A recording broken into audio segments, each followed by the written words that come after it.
Welcome to the Mooch's channel tonight. I'm glad everybody could make an appearance for a Saturday night showing. I don't usually do any kind of Mooch broadcasting, but my buddy BLAM asked me earlier in the week. He said, we really should get together and do a Q&A for our fans and our subscribers that tune in every week. And, I couldn't help but agree with him. So what we're going to do is start the night with something very simple. Just a little what we are expecting to come out as far as what the media thinks will be game of the year, what we think will be game of the year, and then most anticipated moving into next year. BLAM, welcome to my channel, man. I think what up? The first time I've had you on here. No delay intended at all. I think everybody knows from us bullshitting on Twitter and via both our shows. Me and you go way back, basically family in the gaming world. It's an honor to have you, man, because, your opinion, you do a hell of a show. I never miss any of your shows. And, you're well-spoken, too, man. You're well-spoken on the airwaves. We don't got much of that, so it's nice to have this intelligent man with me tonight to discuss some games. So, yeah, let's break it down, BLAM. What do you think, realistically? I mean, what's your game that you think that you either played, or even if you didn't play it, was game of the year this year? What really kind of should take the trophy home? Hell, honestly, for me, it's kind of I've said this probably for the last 3 or 4 months now. Honestly, just from actually playing the game and finally getting my hands on it, a little while ago, Halo 5. And for me, it's not really even that close. I mean, you could look at Witcher, you could look at MGS 5. Although I wasn't a big fan of that game, played it for probably about an hour and put it down, never touched it again. But Witcher 3 was, kind of in the running also too. But if you want to talk about game of the year, hitting all of those key points that a game of the year should, when you talk about a story, quality graphics, campaign, multiplayer, robust online, giving back to the community, you got the esports, connection in there too. I think Halo 5 hits on all cylinders when you want to, if you had a box and you want to check off all those boxes for game of the year, I think Halo 5 hits all of those boxes in my opinion. But you got the Witcher 3 kind of hovering around second place. The game was hit and miss for a few people. I mean, I know the fact that it was tedious at times and achievements were hard to come by kind of put a few people off, but the game was massive. And the DLC was, just as big as a lot of the games that actually came out this year. So kudos to CD Projekt Red for doing a fan service for that. But I think Halo 5 for me has to take it home. This is why I love my boy BLAM. Well spoken, well put, man. Honest to God, for a person like me who doesn't ever shut the hell up, you nailed it, because I feel the same way. When we did a game of the year show on BGST, I picked Halo 5. But here's the thing. I want to reinforce what I said, because to be honest with you, when I did pick Halo 5, I did also want to pick another game. But as this time has progressed, that was 2 weeks ago, I have played a lot more Halo, and I've gotten a little bit more into it with the community. I've been playing with Rand. I've been playing with Wolf. Still have yet to get on with you, buddy, but that's just that time gap. That's that scheduling, yeah. You know what I mean? But I mean, realistically, what's been amazing is I beat it on Heroic, and now I'm going through and beating it on Legendary. And it's not just the game; it's the amount of fun that we're having within the community. People jump. We had 9 people, 10 people in the party yesterday. We went from the Legendary campaign, then we jumped right into Big Team Battle.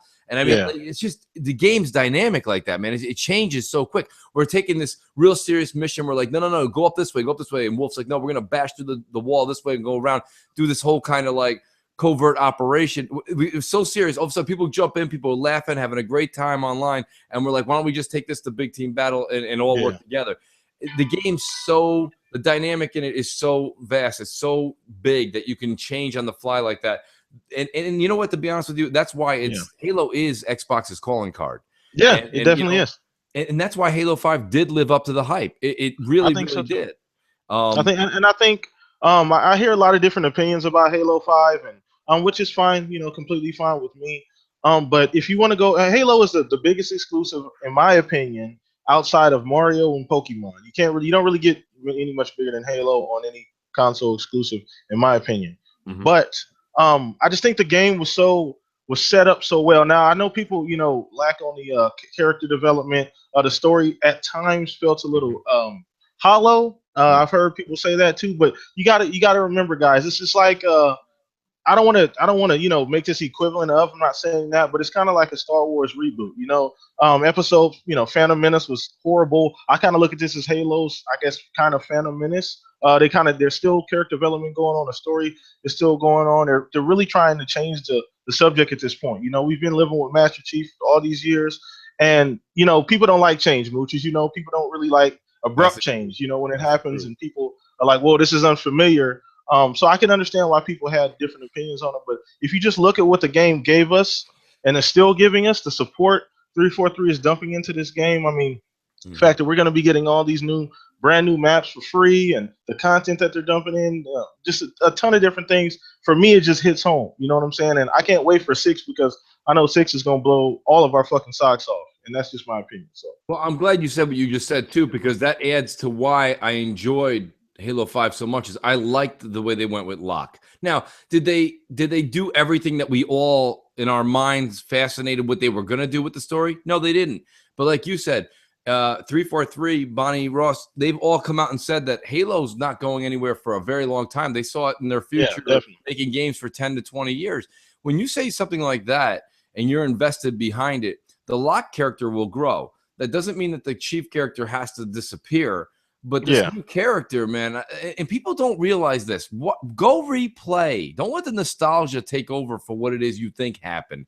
Watch what actually did happen. Go back and play Halo 1, 2, and 3 on Master Chief Collection. Enjoy those games.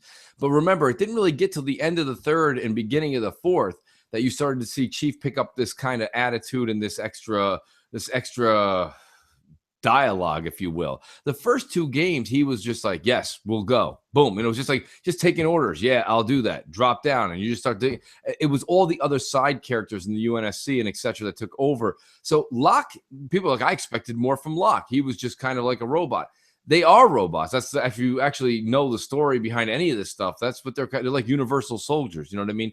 They're built to go out and do that. So the Locke character will grow. I think they picked the right voice actor. I think it's the right direction. And if anything, like you just said, I'm going to restate what you said, Blam. Basically, 5 was the ultimate cliffhanger to get you to 6. So if you think about it in terms of Star Wars, when you watched number 4, okay, Star Wars 4 that came out in I think it was 77 or 78. 4 was good. It's overhyped now, but 4 was really just an amazing cliffhanger to get you to Empire Strikes Back. Yeah. It was all to get you to number 5. In this case, 5 is what 4 was in Star Wars. Follow with me, people. And we're going to try and get to 6. And when you get to 6, you will be impressed. They're going somewhere with this. So you're along for the ride. And don't forget, it is a game. You're supposed to be interactive with it. You're supposed to enjoy the gameplay, the mechanics, and the story. And the gameplay, the mechanics, the looks, the feel, the 60 frames per second are all spot on. So you take that with this amazing story that is a cliffhanger. It's okay. People were expecting to get this amazing, like I always use this one example. When I was a kid, I went to the movie theater. I watched Back to the Future. Back to the Future at the end of the movie said to be continued.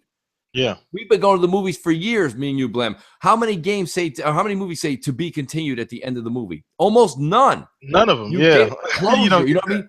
Yeah. You get closure. Yeah. This game didn't have closure, but that's okay.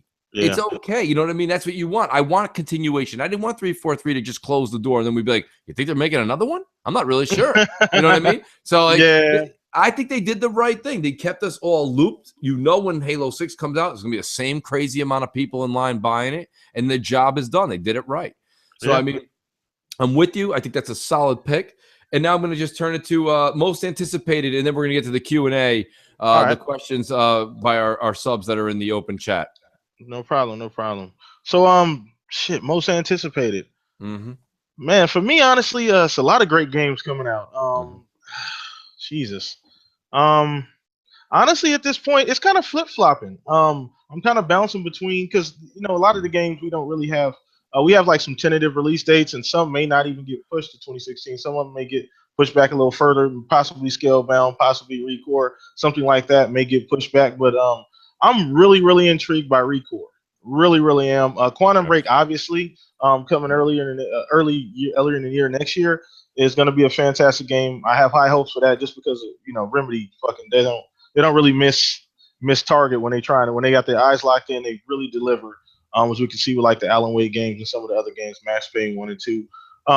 but Recore is very, very interesting because we don't know much about it. That's right. I think as far as I know, I think it's slated for 2016. As far as we know, I haven't heard any new release dates or updates on that. But Recore is interesting because they're saying it's like I don't know, it's influenced by Metroid Prime, and I don't know if it was Zelda or something like that. But I'm interested to see what type of game it is. Is it a platformer, open world, third person?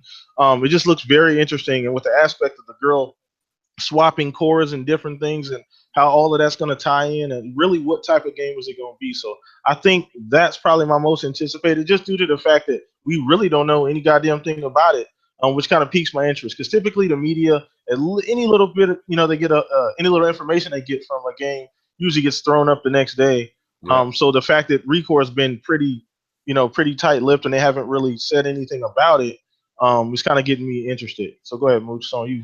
Well, I like how you mentioned Quantum Break. Quantum Break, and this wasn't a category we were going to talk about tonight, and we're not going to talk about it. I'm just going to say this. I've already put my neck on the line, so I'm going to say it again on my own channel.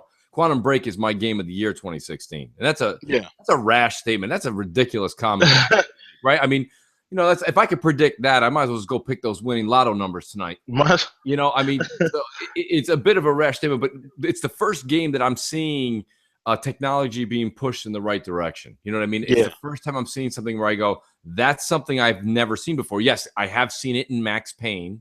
Okay. Yeah, the bullet time. Right, the bullet time. But that, of course, had a regen bar, you know what I mean? Where basically you press that button, slow motion began, and that counter went down. Once it was out, you came back. This here, I think, is for a prolonged time. And then you also have interaction with the environment that's frozen. So there's a lot more going on, and then you've got the bullet time built into that. So, and they're also trying to make this thing a motion picture, so you've actually got real actors, not just voice actors. Yeah, definitely. Personally, I think me and you have great voices. I think we could be voice actors. So I mean, this is a little bit different. They're definitely turning the dial up. But to get back to our main subject, which was most anticipated, I got to agree with you. Recore has my attention at its highest because of the unknown. Yes, it's got the talent behind it, as you said, and we also know it has the financials behind it with Microsoft. So when you've got talent and unlimited money to a certain extent, unlimited with an asterisk, you can get a lot done. But I will say that every time a big article comes out, I get a little bit more engulfed into oh Lord, how Scalebound. Yeah. That's the game that, so Recore is my answer. Recore is my answer. I'm not going to change that. I just was trying to give the audience an idea that Scalebound is creeping up because Scalebound's got that 4-player co-op changes everything, Blam. You know that. That's how me and you got to know each other, jamming out on multiplayer games. That's just how, that's how the community grows. That's why Xbox does have the best community. Yeah, definitely. Not just because I think we have a higher echelon of people. I think we have a better educated group of people. It just goes because the reason I say that is not because I have my favorite games on this or anything like that. You do have to discuss it as an adult. As an adult, you're a consumer, right? You have so many dollars per year to put into any form of entertainment you like, and right, damn right, that's what it is.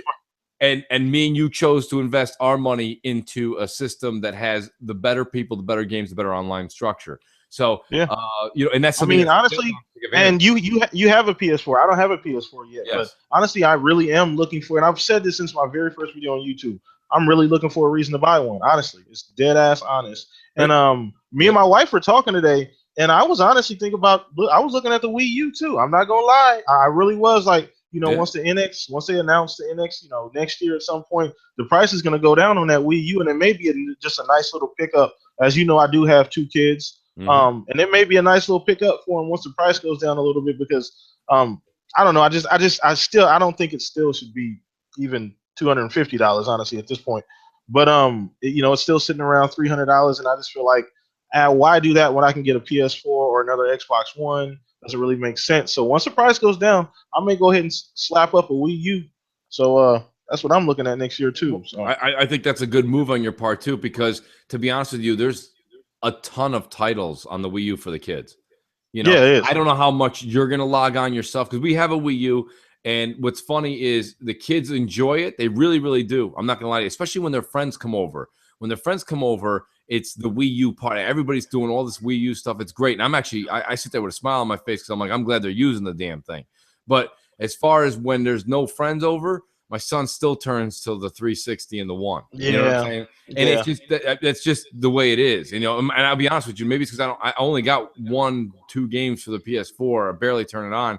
But when I try to get my son to even sit there and watch the Uncharted collection, he's out. He don't even want to hang around. He's like, nah, that's good. I'm gonna go upstairs and play some Call of Duty. So like, that's just how it goes down in my house. That's different in everyone's home. But all right, with no further delay, let's get to the audience here. The audience is, and since you brought it up, I do want to ask this one question. So the question was asked by, I'm going to say, is it Cool Mood or Cool Mod? I think it was Cool Mood. He right here in the chat. Yeah, he's good people. And, he said, are you going to get Uncharted 4, Mooch? And, I'm going to answer the question, and then I'm going to hypothetically turn it over to Blam, because Blam he may not have a PS4, but he's well aware of what each of these games are. Yeah. Yes, I'm definitely getting Uncharted 4 day one. That's the reason I have the PS4. To answer, I wanted to get a little bit more elaborate into it when Blam said he didn't get his yet because he was looking for a reason. I didn't get the PS4 because I wanted a certain game.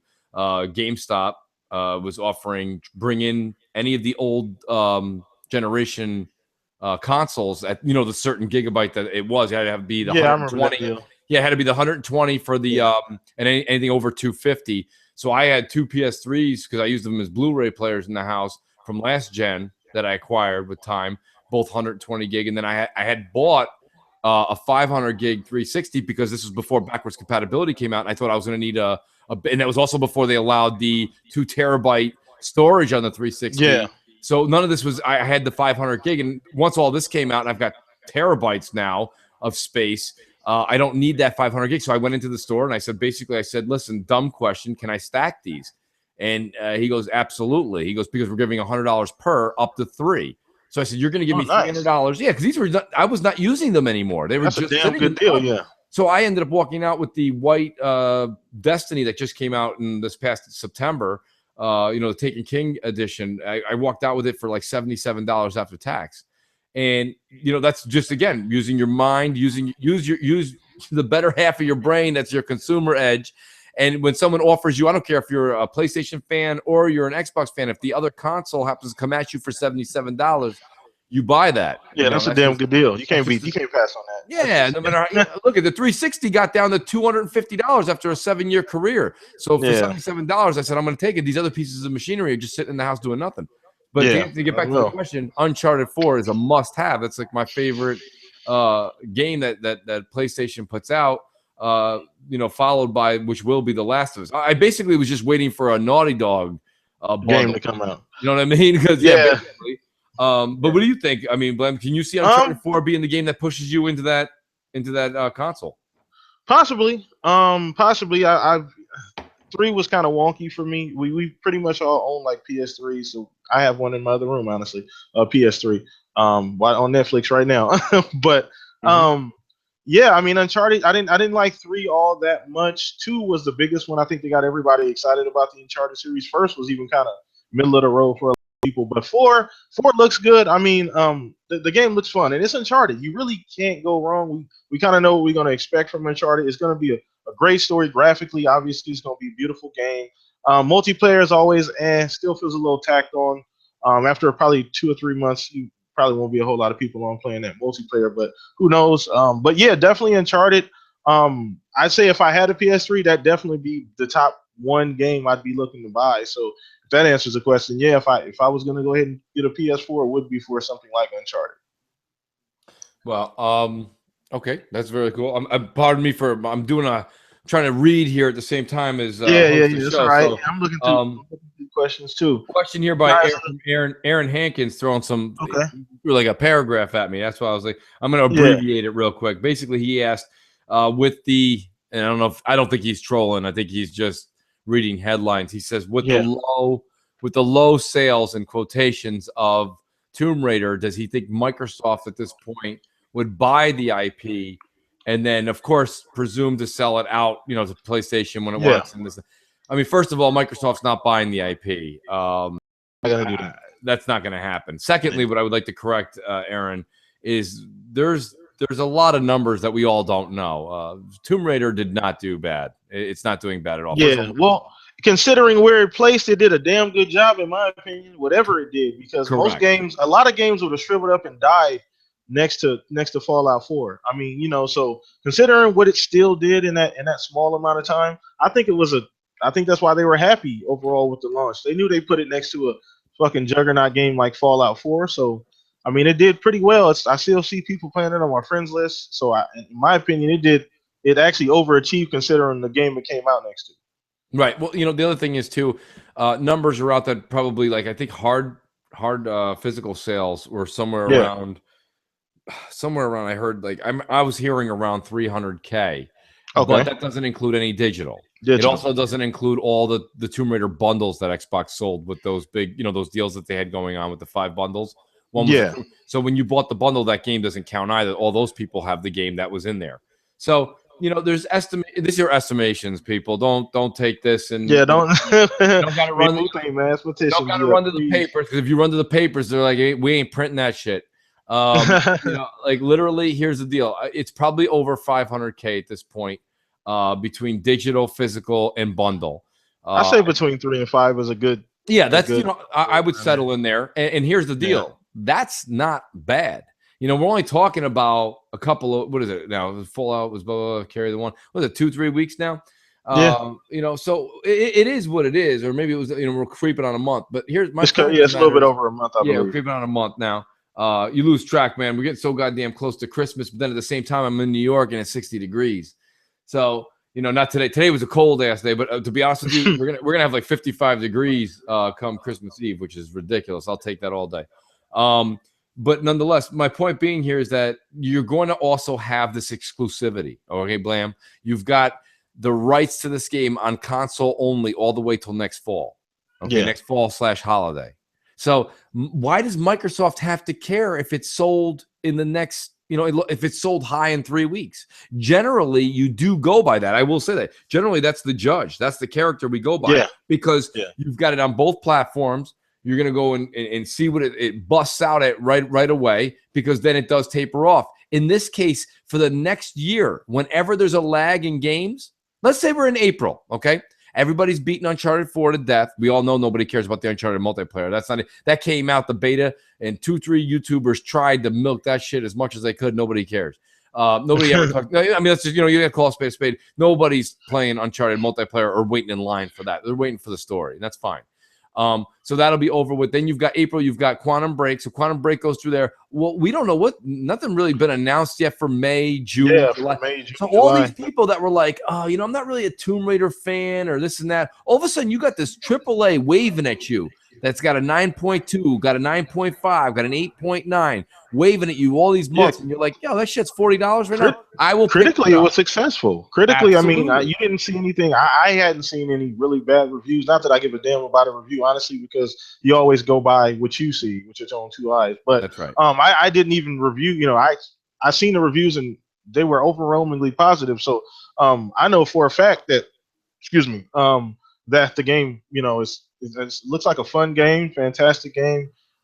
So I mean, like you said before, it has it for 12 months, and the only system you can buy it on is the Xbox One within that 12 months. So you're gonna have to pick one up if you want that game. When a game like Tomb Raider, like you said, because I did notice that too, Mooch, with the release dates that we do have, we got some fall and we have some like spring. We don't have any like summer. It's like a good 5 or 6 months where we have no idea what was coming out in that period of time after Uncharted, after Quantum Break. I think Horizon's supposed to come out early next year too. So after those games, it's kind of a toss in the air. You know what I'm saying? I did notice that.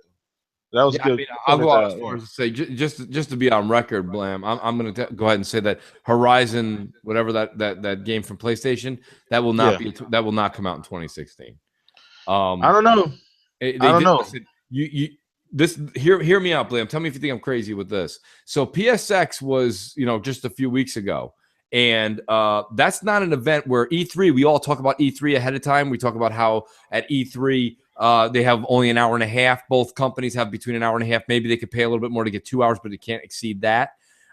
This PSX was in a massive room studio. I don't know what that was. That was just a massive center. And you could see that they did a time lapse, so you could see them building the stage. They had this thing all day, is my point. They only ran it. I think it only went an hour and a half. or something of that nature. Maybe it was 2 hours, whatever it was. My point being is they didn't show a glimpse of it. Why wouldn't you show a glimpse of it? Even if it's just 2 seconds to get people to people paid $90 to go into that thing. $90. Show them what they came to see. Show them something. They saw nothing but Fat Princess and a half-assed Street Fighter 2 or Street Fighter 5. I mean, I was, look, it is what it is. But I mean, all said and done, I just think that I've got I've got like all these photos coming in. You gotta love. Are you a Mac guy or are you a PC guy, Blam? I'm a Mac. I mean PC. Sorry, don't let me sit up here and lie and say Mac. They'll kill me. PC. Yeah. Sometimes it's better off to just be a PC guy. I got Mac. Mac's great, but everything's connected in the house. So when someone in the house starts sending people Christmas pictures, oh my goodness, they just blast up on every unit you got. So that's fun. All right. So I'm looking down here. Yeah, I'm looking down here. It's a lot of Kojima questions. People asking about Kojima. That seems to be big topic down in the. Let's go. Yeah, for sure. So I mean, my opinion on Kojima, doing his own thing is, I'm completely fine with that. I have no problem with Kojima going to Sony and making a PC and PS4 exclusive. First reason I don't have a problem is because I know he's talented, and this is exactly what he needed. He needed to be away from Konami, and I'm happy for him that he's away from a tyranny like Konami. They censored pretty much everything. Then at the same time, kicked him on his ass out the door, and then said, "Hey, by the way, give us our game back. You can." And then they blackballed him and did everything that they possibly can to smear his name in the mud. So I'm happy for him. But at the same time, he's notorious for taking 3 to 4 years to make a game. So the game that they probably get on PS4, we won't see for another at least 2 to 3 years. We won't see anything about the game. I'd be surprised if we see anything earlier than that. So I don't know if it's, at this point, depending on what type of game it is, and maybe another stealth game, AAA, I'm not exactly sure, but I'm happy for him as a person, so I don't have any problem with it. But We'll see what type of game he comes out with, and we'll see if Sony is happy with that. So at the end of the day, it don't really matter to me. And I mean, think about it. Sony is Japan's home turf. They got the leg up. Kojima. That. And to be honest with you, Metal Gear Solid is more of a PlayStation game, in my opinion, than an Xbox game anyway. So it's just a natural fit for him. Did you play Metal Gear Solid 5? Yes, I did. I briefly, like I said before, I don't want anybody thinking I don't have Metal Gear Solid 5, but my neighbor does. So I ran over there, played it a couple of times with him. Other than that, I don't own the game myself, so that was just my initial impressions of the game. I want to clarify that so nobody be looking at my friends list, checking my score and all that crap. So go ahead. You're like, don't creep on me with all that. Yeah. Well, here's what's interesting. I actually find that really interesting that you said that at least you played it. I've been in chat rooms hanging out with just random. These are not people that people watch on YouTube. These are a lot of people that just game that I know on the Xbox community. And we just kept asking everybody, have you played Metal Gear? Have you played? And everybody was like, no. I myself personally, I had purchased it. I never opened it. And then I just made this once because me and Zaire were talking for a while, and he's like, yo, it's good. Then he called me back. He was like, oh, to be honest with you, I've been playing this for about 5 days straight now. And he's like, this is repetitive as hell. And I was like, really? He's like, yeah. He's like, I'm not going to say it's bad, but he's like, I'm just going to tell you it's, it's good, but you got to like doing the same thing a lot. And I'm like, okay, all right. I was like, well, I'm not in the mood for that right now. And that was when I took the game back, and I ended up getting back into Destiny with the Taken King. I went and got that for Xbox. I had the vanilla one. I went and got the what do you call it? The Taken King edition, so I could also the Taken King character, right? Yeah. And but my point is that game doesn't interest me. It never did. I'm not going to sit here and just bash Kojima for it. I don't like the game Thief. I don't like the game. I don't like the Metal Gear. Listen, I don't have to have the blasting and the booms and the grenades and this and that. I don't need a Michael Bay movie every time I turn on the Xbox. I don't need that, okay? But what I do need is a little bit more than sneaking around, pop, 2 people. Yeah. Then, somehow. And again, there's just something missing. There's a step missing here between the Japanese and American culture. I know a lot of Americans like to say, like, oh, no, I get it. Well, that's great. You like to wear a kimono after you get out of the shower. I don't. My point is this. Like, I just, you know what I mean? Like, I get, there's some people that do. I'm not. When you have to be, Snake, and you tie the thing around them and the balloon shoots the dude up, and then you're in a cardboard box and nobody can see you. Apparently that's really funny in, Asia. But like here, that's not so funny. If it is funny, that was like a B movie Van Damme flick in the 80s. You know what I mean? That really wasn't a cup of tea that we kind of get into. So that wasn't really my style. That kind of stealth. You know what I mean? It's too slow of a game. Is my point. I need a little bit more speed. You know what I'm saying? Yeah, I understand. And it was more of a. Let's be honest. As big as Metal Gear Solid is, I don't want to say it's not a niche game because it's way too big to be a niche game. But it was for a particular type of gamer. That's kind of my opinion on that. It's for a person that, like you said, likes the stealth. Splinter Cell-ish type. It was obviously older than Splinter Cell, but I think it's for a particular kind of gamer. Some people actually, like sneaking around and stealth, and there's nothing wrong with that, but it's not really me and Mooch's speed. But it's a great game. Critically, I mean, the last Metal Gear game I probably played was Sons of Liberty, back on the PS3. So, and that game was, I mean, a lot of people didn't like it. I actually pretty much enjoyed the game, but I just think it's for a particular type of gamer. It hits a crowd. I mean, it's obviously hits home with a lot of people because it was one of the signature games on PS2. So most people like that game, but I don't know. It has a certain kind of crowd that enjoy that type of game. So I think that I just wanted to add one more thing, and then we will move to the next question. You said it's critically acclaimed. That's got an asterisk next to it though, Blam, because here's the deal. It was an extremely repetitive game as far as gameplay. I meant the franchise. Okay, absolutely. Yeah, the franchise. Absolutely. But I mean, I just want to tie this in the Tomb Raider for a second. The gameplay was repetitive. The story was actually criticized as meh, M-E-H. That's the terminology we use these days in 2019 by IGN, and it didn't release with the multiplayer, and it got a 10 out of 10. So then you have Tomb Raider, which came out and was just immaculate. Story's great. Gameplay is just amazing. There's nothing. I mean, every game's repetitive to a certain degree, so you can't. But when I say repetitive in Metal Gear, it was over the top. And here you are with issue. The other thing I'm trying to say is, are there sales numbers out there? Have you ever heard a number for Metal Gear Solid 5, how it actually did on both consoles? I mean, did it crack 2 million? I haven't checked.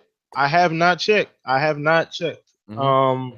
Anybody in the chat, if you guys know how well Metal Gear did, link us to it, or just better. Throw a number out there, whatever the case may be. Because I honestly, at this point, I know it initially did well.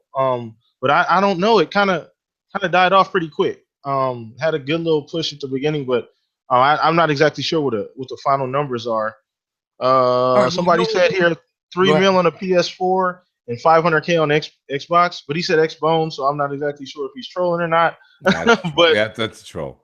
Yeah, I'm not exactly sure, but I know it sold better on the PS4, which makes sense. It would sell better on the PS4, so I'm not exactly sure what the numbers are. Well, I mean, that's why when people listen to a lot of times myself or they listen into BGST, they get confused. But the games, listen, the evidence speaks for itself. So Metal Gear Solid 5, we all know, sold better on the PlayStation 4, right? Yeah. But then you have a game like Call of Duty, which is definitely military focused, and that sold better on the Xbox One.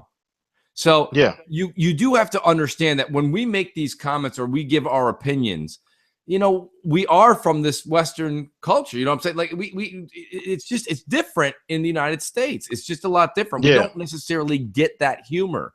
Does that mean that nobody here gets it? Absolutely not. We are the biggest melting pot in the world. So we do have walks of all life here. We have everybody in this country. So it makes the country great.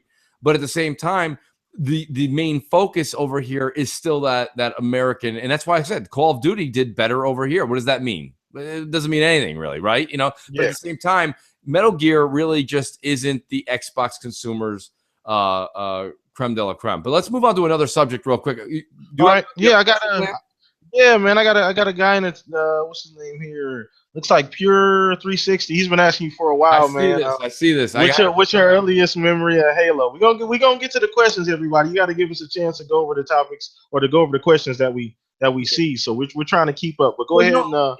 I'm going to answer that because I actually had that one written down. I'm really glad you brought that up.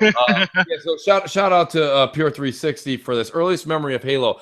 This is kind of interesting because mine's different than a lot of other people's. A lot of other people's are I was waiting in line or I was up all night. I was eating sugar with a spoon to stay up. Mine wasn't like that.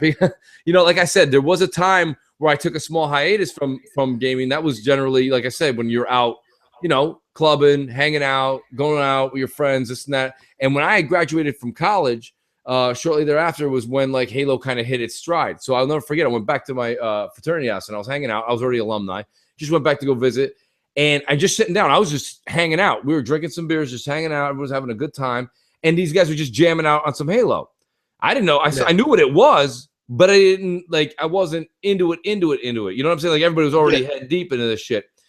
And I hear the other room down the hall being like, "Oh shit, get the fuck out of here! How the fuck did you kill me?" And I'm like, "What the fuck's going on down there?" But I don't pay no attention. I'm like, "Yo, what are you guys doing tonight? What's happening? Where we going? What's happening? You know, what bar are we hitting up?" And they're like, "Yo, listen, that." And so they're playing Halo, and my buddy Bill, he was like, honestly, he's like, check this out. And I'm like, yeah. So I started playing. I was like, yo, this is cool. And I'm thinking I'm playing the AI. I'm thinking it's the four of us playing the AI, and we're going at it. And I popped the studio, pop, and all of a sudden I hear, "What the fuck? Get out of here!" And I'm like, "What?" It's almost like these people are in sync with us down the hall. I'm like, so anyways, so I give the controller back to a buddy of mine. I said, I said, listen, I'm already ready to go out. I'm like, I'm gonna go downstairs, grab a couple more drinks. And so this yelling's going back and forth. So I said, well, Bill, I said, what are they playing down the hall? What are they playing down there? And they're like, they're playing us. I'm like, they're playing you? He's like, yeah. I go, what the fuck are you talking about, man? And he goes, no, it's like a LAN party, right? They had the Xboxes all hooked up throughout the fraternity house, wires all over through the fucking into the walls, up through the fucking drop ceiling and shit. Good times. Yo, man, this shit was, and I sat my ass right back down. I said, wait a minute, what? You're playing those dudes 3 doors down? And he goes, yeah. I said, I'll be damned, man. And it really just, dude, my eyes opened up. That's the thing. It's so different. You hear about, I've sat into so many different podcasts, and I've been online with so many people, and their stories, some of them are much better than mine. But the way that my eyes opened up to the game was, oh shit, we're actually at this point right now with the console. We're there. Yeah. You know what I mean? Yeah. We've breached the surface of this. So that was my first time I actually got into it. You know what I mean? I was just going out there. I had my full-time job. I'm busting my ass. Went back for a weekend to hang out at the house and chill with everybody. You know, when you graduate, whether you're in a fraternity or you were not, it doesn't really matter. The point of the matter is that you go back, you see your boys, because you got some friends that are still around there. You go back, you hang out, you bring them some, they're still in school scraping through, you know what I'm saying? Yeah, for sure. You're making some bread. So you bring a little bit, you bring a beer, you bring some beers, you bring a half a keg into the house, you chill with everybody, and you just bullshit and catch up. And that was just amazing, because my house was not known for we didn't do the whole video game thing. That's why I was like, what the fuck is this? What is all this shit? And they're like, yo, this is off the hook right now. They're like, we are all fucking connected through this entire house. I'm like, God damn, that shit is crazy. And that was really an amazing thing. But for me, that showed the game, the capabilities of the game, and the capabilities of the technology, which would future be the Xbox Live we know currly. So that was my first impression of Halo. Well, my first memory of Halo is very similar to a lot of people probably in the chat. High school, everybody, most of us had the Xbox One at that point in time. PS2 had been out. Not Xbox One, but the OG Xbox came out. Mm-hmm. And OG Xbox came out, and I remember because the game, I believe, somebody correct me in the comment section, didn't the game used to come with the Xbox when you bought it?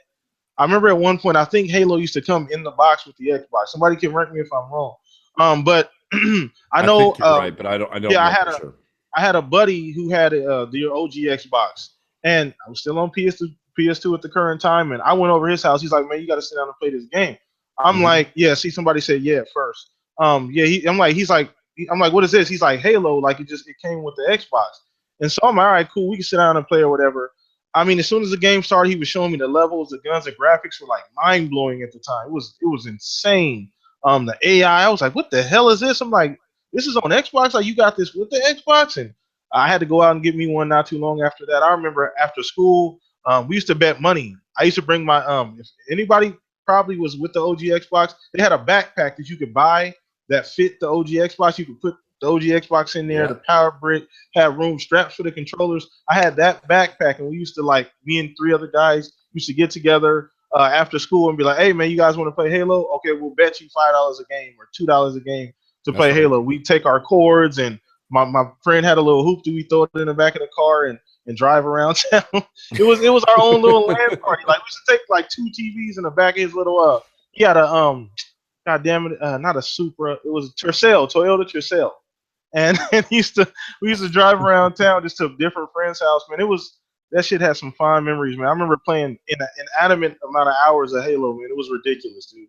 Coming home at like 3 in the morning every day. It was ridiculous. But well, I mean, but you know what though? But Blam, let me just kind of blow up what you're saying, because you're hitting a home run with we're on the same track.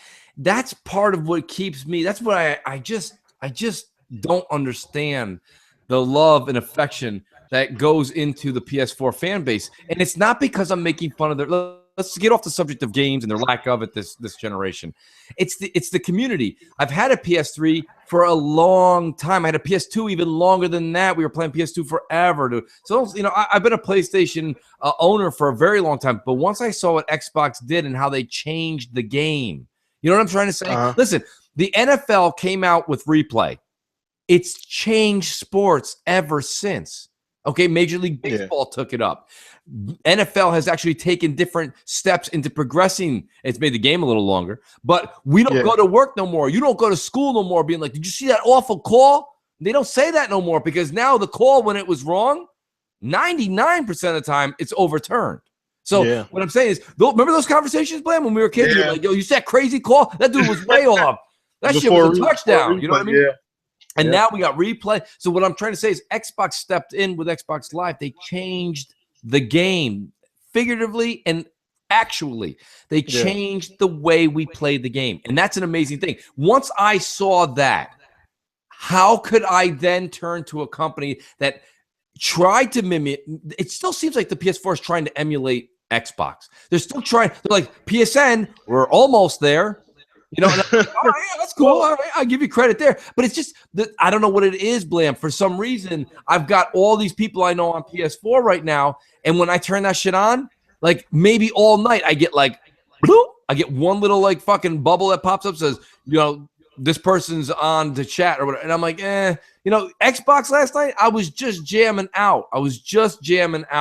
Me and my two people I work with in real life, and one was Wolf, and all of a sudden just boom, boom, boom, boom, boom. I mean, the hits are coming in. This happens every night. You just get this community pops in.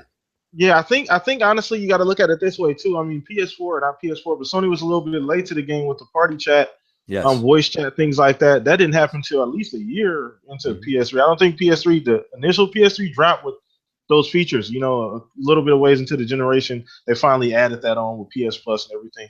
But it's a little bit late to the game, and they don't have as robust of an infrastructure as Microsoft's. I mean, I thought Microsoft's always push innovation. Sony has too, in different regards. Now, you know, hardware-wise, Sony builds shit. I still don't know to this day how they got that fucking that brick or whatever you want to call it, the power brick inside of the PlayStation, and still made it so small. That's what they do, though. That's right. So they've pushed innovation in a different way, I guess, per se, to Microsoft has always been innovative when it comes to software. You're talking about this UI. How many goddamn UI changes did we get on the not PS3, but the 360? That UI changed probably about 4 times. At least 4 or 5 times. At least completely 4 different dashboards. So that's what Microsoft does, and you see that's their strength. You know, Microsoft doesn't go out and try to design the most aesthetically pleasing console. You know, but Sony, that's kind of their thing. I'm just saying they play to their strengths, each one. That's kind of what I'm saying. Well, you know what it is, Blam, though? A friend of mine who does he does websites for a lot of people in New York City. This guy is very big. He's very talented.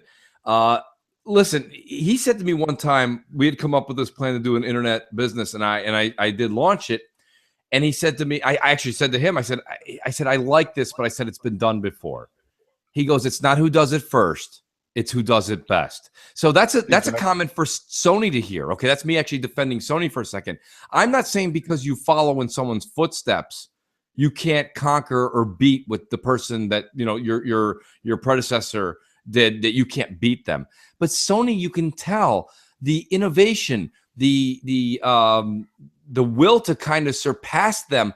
It's not there. It's just not there. They've had ample time now to allow people to change their name or give a better stable online, or now they're charging people $50 a year.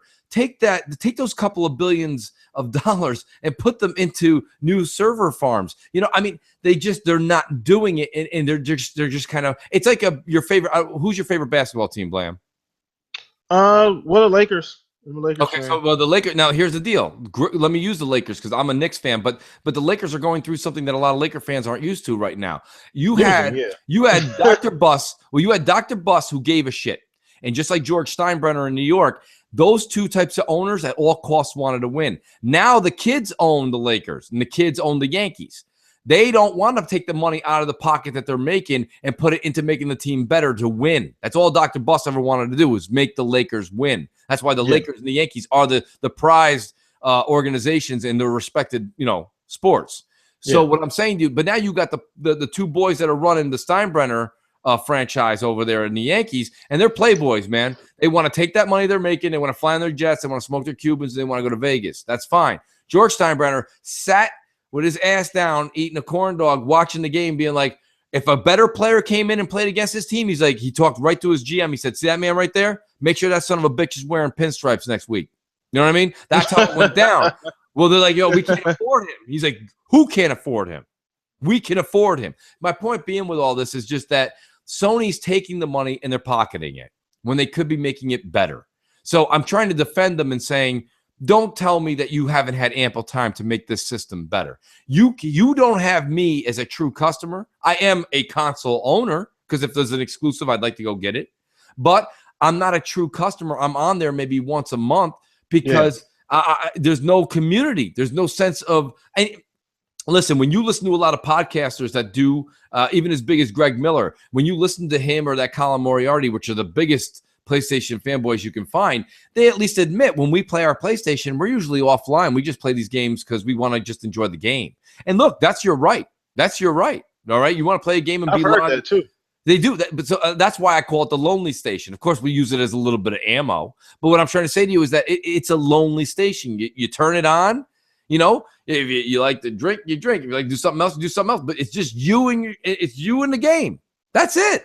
And I mean, it is. Look, I said I can't wait for Uncharted 4, but it's not like I'm going to be playing Uncharted 4 and talking to all my friends at the same time. You know what I mean? It's just not going to happen. So, I mean, that's the only thing I ask from Sony is take the money we're giving you, make the product just a little bit better, and maybe you'll get some more people. Maybe you're getting Xbox people to buy the console, but you're apparently not getting them to get PS Plus, and you're not getting them to buy your games. You know what I mean? There's nobody buying the game. I mean, multiplat's multiplat. You know what I mean? Multiplat's like this in hockey. Okay, when you take more shots at the goalie, you got a better chance of winning. That's more shots on goal. Is more shots that can go in the goal. So when you have 32 million consoles and you put a multiplat that's on every console, yes, you're probably going to get more sales. You got a bigger piece of the pie naturally. Yeah, it's not really a hard equation to solve. You know what I'm trying to say? Yeah. So that's fine. But when you're trying to actually make money on first-party games where you can keep the publishing rights, you can keep the development rights, you can keep the sales all to yourself, that's Microsoft just made a boatload with Halo 5. They made a lot of money. 6 business days, $400 million.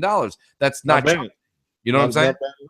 So all right, let's get back to this chat, man. I can go forever. All right. Questions, everybody. Questions. Somebody throw me something. I got one here if you want. I got Gamer for Life asks, all right. with PlayStation doing a huge push for VR, do we think that Microsoft will follow suit? I'll let you take it away, Blaine.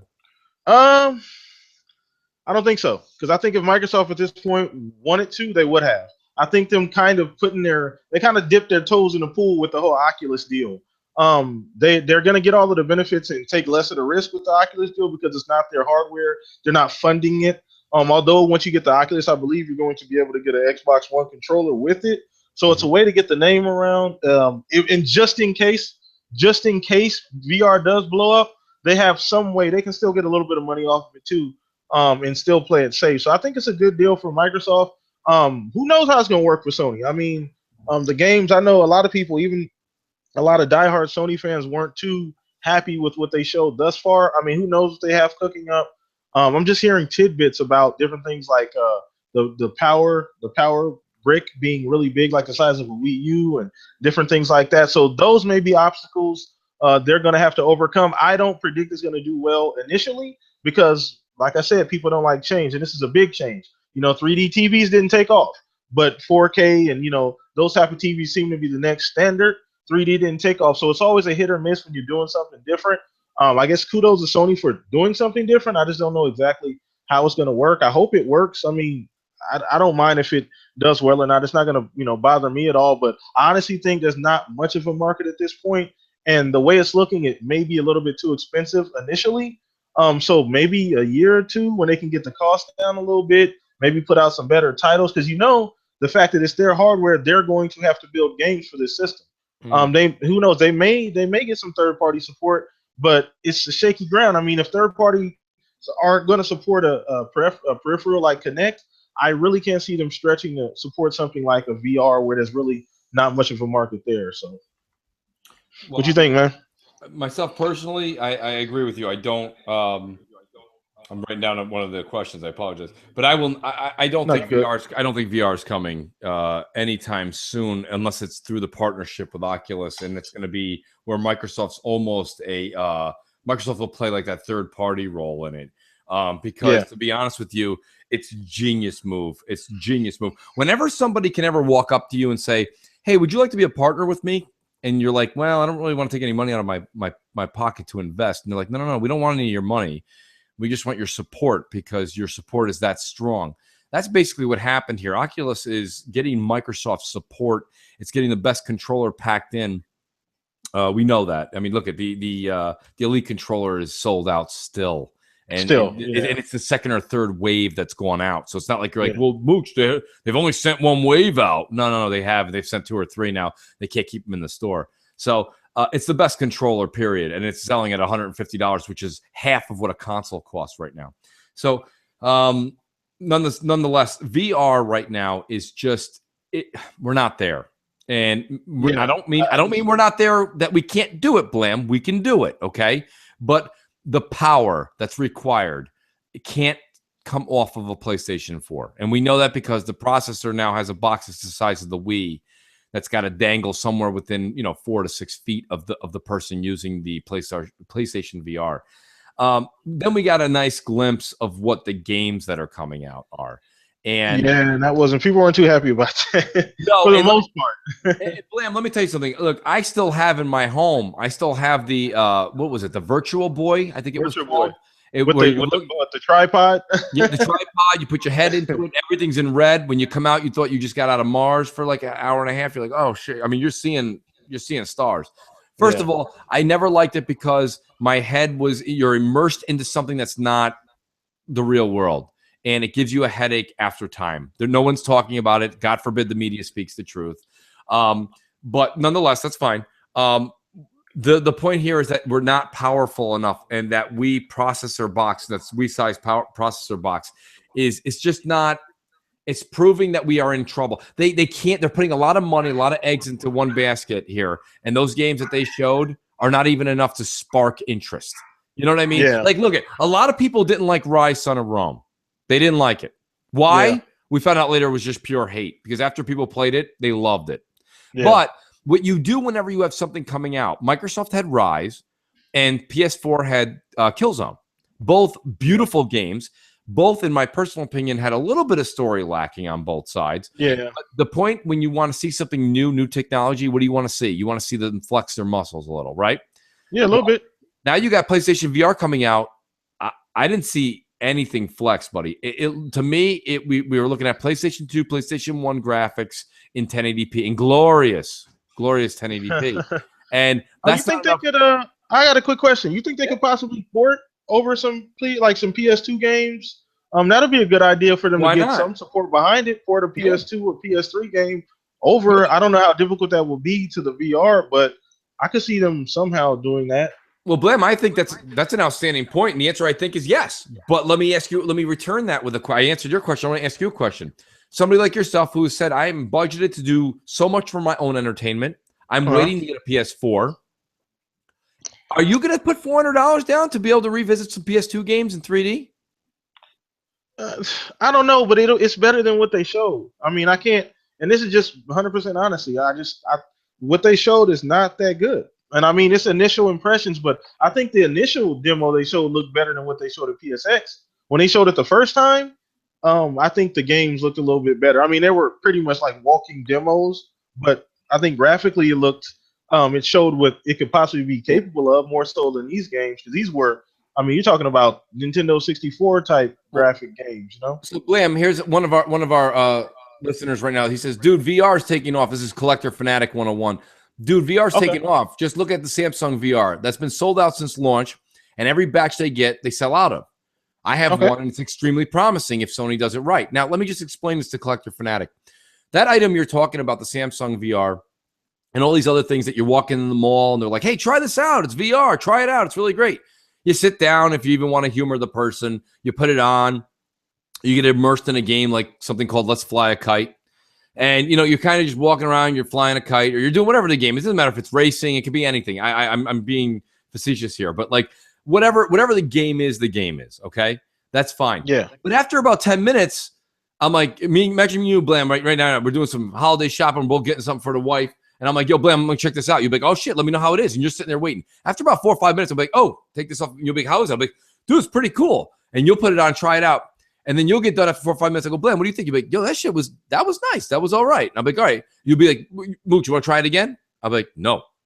You know what I mean? Like, I'm good. You know what I mean? Like, I'm good. It's the same way when we were kids and you had that. Remember we had that Polaroid, you push the thing down and it gave the 3D images. You put the what was that thing called? That thing I can't think of it. I can't think. It looked like the binoculars you put on and you put your head in, your eyes into it, and you click the thing in the wheel. And it was a lot of times it was Star Wars shit. So you'd have like all these things in 3D. But after you went through one of the two of the circles, you know, they were like, yo, now check this one out. You're like, nah, I'm good, man.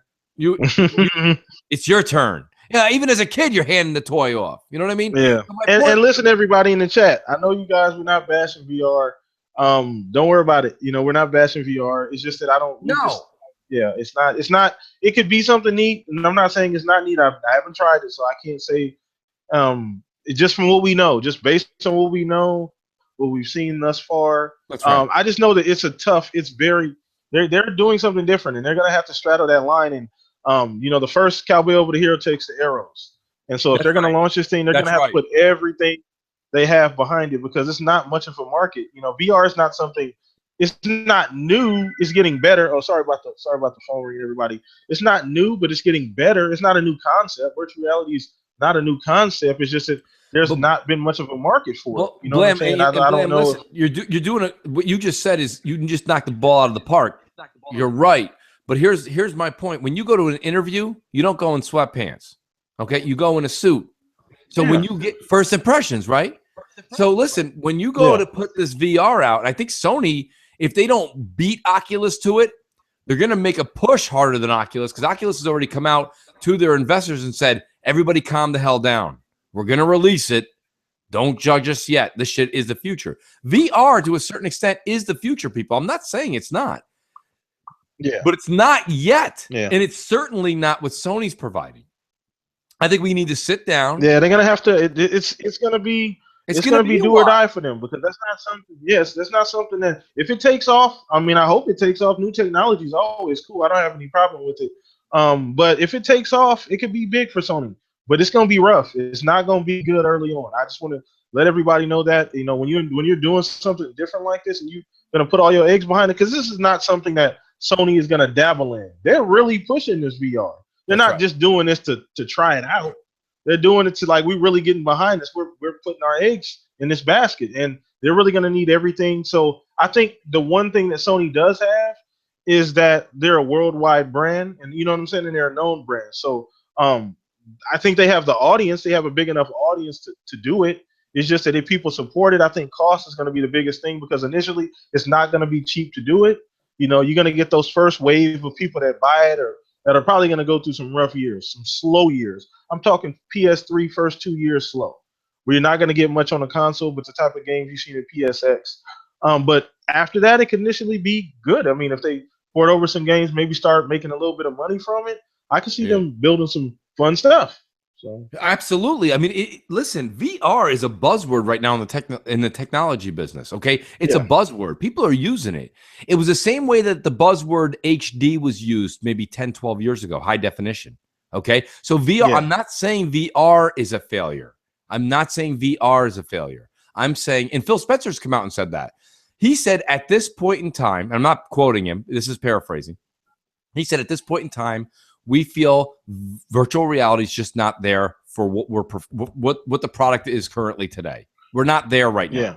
Microsoft, No. of all people, and the checkbook that they have are very invested in virtual reality, but they're not coming out for it for Xbox because, frankly, if we just saw it at PSX, we're not there yet. Now, Oculus is putting out a better show, but they're also using $6,000, $7,000, $8,000 rigs. Okay, they're using big boy money. That's big, you know. So it is what it is, man. You know. So I mean, you got another question? I want to change the subject slightly, if you don't mind. Questions. Yeah, let's get some questions, everybody. I got a fun one here if you want to talk about it, Blam. Yeah, what's up? What's up? What you got? And I apologize, I didn't get his name. If you rewrite the question after I say it, I'll mention your name out. He said, Mooch, will you play soccer cars when it comes to Xbox One? Let me answer that question. let me explain. If it becomes an Xbox, to me, should get the same fair play that PlayStation got. I don't want. I'm sorry. The fact that you're going to give me, a Halo vehicle in the game. I'm sorry, buddy. No, not worth $20. You got to give it to us free for a month on Xbox Live. Games with Gold should get it the first month it releases in February for free, so that we can do what you did over there, hype it up for the Xbox community. Yes, I will definitely grab that shit for free, and then I will play it, and then I will see if it is good. I will tell you it's good. Right now, I'm not paying $20 for that. There's way too many games coming out between, what is it? Far Cry 4 is coming out in February. Far Cry 4 or excuse me, what is it? Primal Fear. It's not Far Cry 4. Primal Fear or Primal, whatever it is, whatever they're calling it. Prehistoric is coming out the same time that Soccer Cars is coming out. What are you going to get? I'm not going to play Soccer Cars. For $30 more, I could play Far Cry. I mean, are you crazy? Yeah. No, I'm not buying it. But the developer for Rocket League did come out and say that he was gonna. They want to fully support the game on Xbox, which is. I mean, that's what you're supposed to say when you're gonna switch. Right. You're gonna jump into a new platform. That's pretty per quo. So I mean, that's what you're typically supposed to say. But honestly, like Mooch was saying, the game. It's for a simple game like it is, you just a soccer, the soccer ball and the cars, or whatever the case may be. It may be a fun game, pick up and play. That's what I'm hearing. It's a fun game. But I think what Mooch is saying is absolutely correct. I mean, about the fact that we're not really, we're getting, we have to pay $20 for it. They got it for free from the jump. Mm-hmm. Maybe $5. 20 is a little much. I mean, if the price would have dropped $10 at most, I think, I'd be fine with that, because it looks like a game you can just jump on and kill a couple hours and then go play something different, So $10 would have been fine with me. I think 20 is a little bit steep for the kind of game it is. So I think that's my biggest gripe with it. I don't have any issue with the game itself. There's no issue with the game. The game is the game, okay? The game is the game. I'm not going to insult the game. I'm not going to insult the developer. What I am going to insult is the media that keeps letting us think that this is the next coming of Christ. This game came out in August, I believe, and it came out at the right time. They gave it away for free for the first month of the Sony guys, and they have nothing. They had nothing coming out until October, which was the Uncharted collection, which nobody cared about either. But they had an entire season of soccer cars and only soccer cars. So after people got the game in August and they were like, yo, let's just say me and you, Blam, right? We're on the PS4. I'm like, Blam, this game's amazing, bro. Get it before it's not free. And you're like, nah, man, I'm not going to do it. All of a sudden, me and 10 other people were all playing it. And you're like, man, you know what, dude? It's worth $20 to go hang out with my friends. This game is fun. You're also saying that because you have nothing else to play. If you didn't want Metal Gear Solid, you were fucked. What are you going to wait for Fallout that came out 2 weeks ago? No, my point is just that it did well. It made the money it did because, listen, sometimes you ever hear like sometimes it's better to be lucky than fucking smart or lucky than whatever it is, they're good. You know what I mean? Yeah, because sometimes, and they just were lucky as hell. I say this all the time. If anybody's listening to the show and you happen to be a developer making a game in your garage, release it right now, immediately, even if it's broken. Sell it right now to Sony only. You're going to make a goddamn killing because they don't have anything else out. Their fan base are starved. So, I mean, it is what it is. And I want to say something too on that. And I've always said this. Shout out to Sony's PR department because whoever runs that department, they need like an 800% raise because they're doing a fantastic job with Sony's PR. And this is not. I'm not. This is not an underhanded shot at Sony. I'm dead ass serious. Whoever runs that department needs to get a 5,000% raise because they're doing a damn good job with the PR. And honestly, with when they put it out games apparently because the timing on these games has been immaculate. Like I don't think Rocket League would have been as big as it was if it hadn't dropped when it did. If it would have dropped with Batman, which came out during the summertime, I don't think people would have ran out and got it, or people would have been like, "Oh well, look at this little Rocket League game," but I'm playing Batman. Exactly. I don't know. I just think that they did a damn good job with that. So good job. I'm go ahead and clap up Sony's PR department. They're doing a damn good job still too. So go ahead, Mooch. Finish your thought. I just want to throw that in there. No, I mean, you kind of knocked it dead there. The one thing I made a promise to my subscribers are I will never give Sony a compliment on my channel. I'm not going to retract yours. I'm not going to retract yours because you made a solid point. But I myself personally, what they're doing, anybody could have got with a 2-year degree at any education, any college in your local area that you maybe stayed half awake for in a marketing class. Listen, when you have a certain amount of money and you can go out there, they should be maybe applauded for the fact that they're doing it and Microsoft's not. But the idea, the conception, and the actual the idea behind it's not. There's nothing they're doing that's new. They're just taking Don Mattrick did it years ago, and they're just doing it now, and it's working. Don Mattrick left his blueprints. He sent them. He faxed them over to Sony right on his way out the door. And I mean, that it is what it is, man. I mean, Donnie gets a lot of shit for his arrogance, and rightfully so. Yeah. Okay, but I think it's just he was fine up until the end there. He just kind of shit on everybody and walked out. He came into work that day with no pants on and just walked out after taking a dump on the entire Microsoft staff. It was crazy.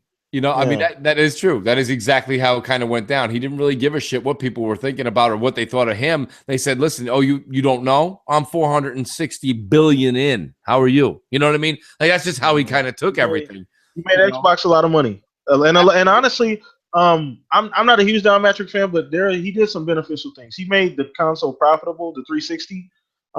Some of the deals that we have now, or some of the games that we have now, some of the deals like EA Access, those were his deals. Things like that were his babies. Because he always favored making money, obviously, over, he wasn't really much of a gamer's executive. He didn't really pander towards us. He was more just a traditional executive. But he did a lot of decent things for the Xbox and made it profitable. So I can't knock him on that. He just kind of fucking left the door wide open once he left. But, that's a whole other story. I got a question here. I think this is a great question. Fastback 247 says, Mooch, Blam, do you think Xbox needs to have 1 or 2 big third-party games? And if you don't mind, Blam, let me take this away because this is really resonating. Go ahead. The answer to that, Fastback, believe it or not, is yes, they do. They definitely do. Let's not forget, because this Don Mattrick talk leads right into this question, okay? Don Mattrick had a recipe for success. When something's not broke, don't fix it. And Microsoft took their shit and they went in a different direction. Donnie is the reason we went and got the Tomb Raider deal. He's probably had a lot to do with the Titanfall deal. And I applaud him for that. And I've been really on Phil in a very respectable way. I don't ever curse or this or that or threaten and say, I think you're doing it wrong. I always just try to add my 2 cents and hope somebody retweets it to the right person. But Phil needs it. This is the only one that comes to mind. But the third-party developer / publisher they need to really get in bed with right now is EA with Titanfall. And of course, me and Blam, this is our history, man. So I don't think there's 2 guys that would agree. There's a lot of Titanfall questions in the chat too, Mooch. So you're right. You knocking out like 2 or 3 things at once with this. So good topic. Good question, man. Whoever. Titanfall 2 is a marriage. It's a marriage made in heaven for Microsoft. Forget about what's going on as far as EA or what's going on with Respawn.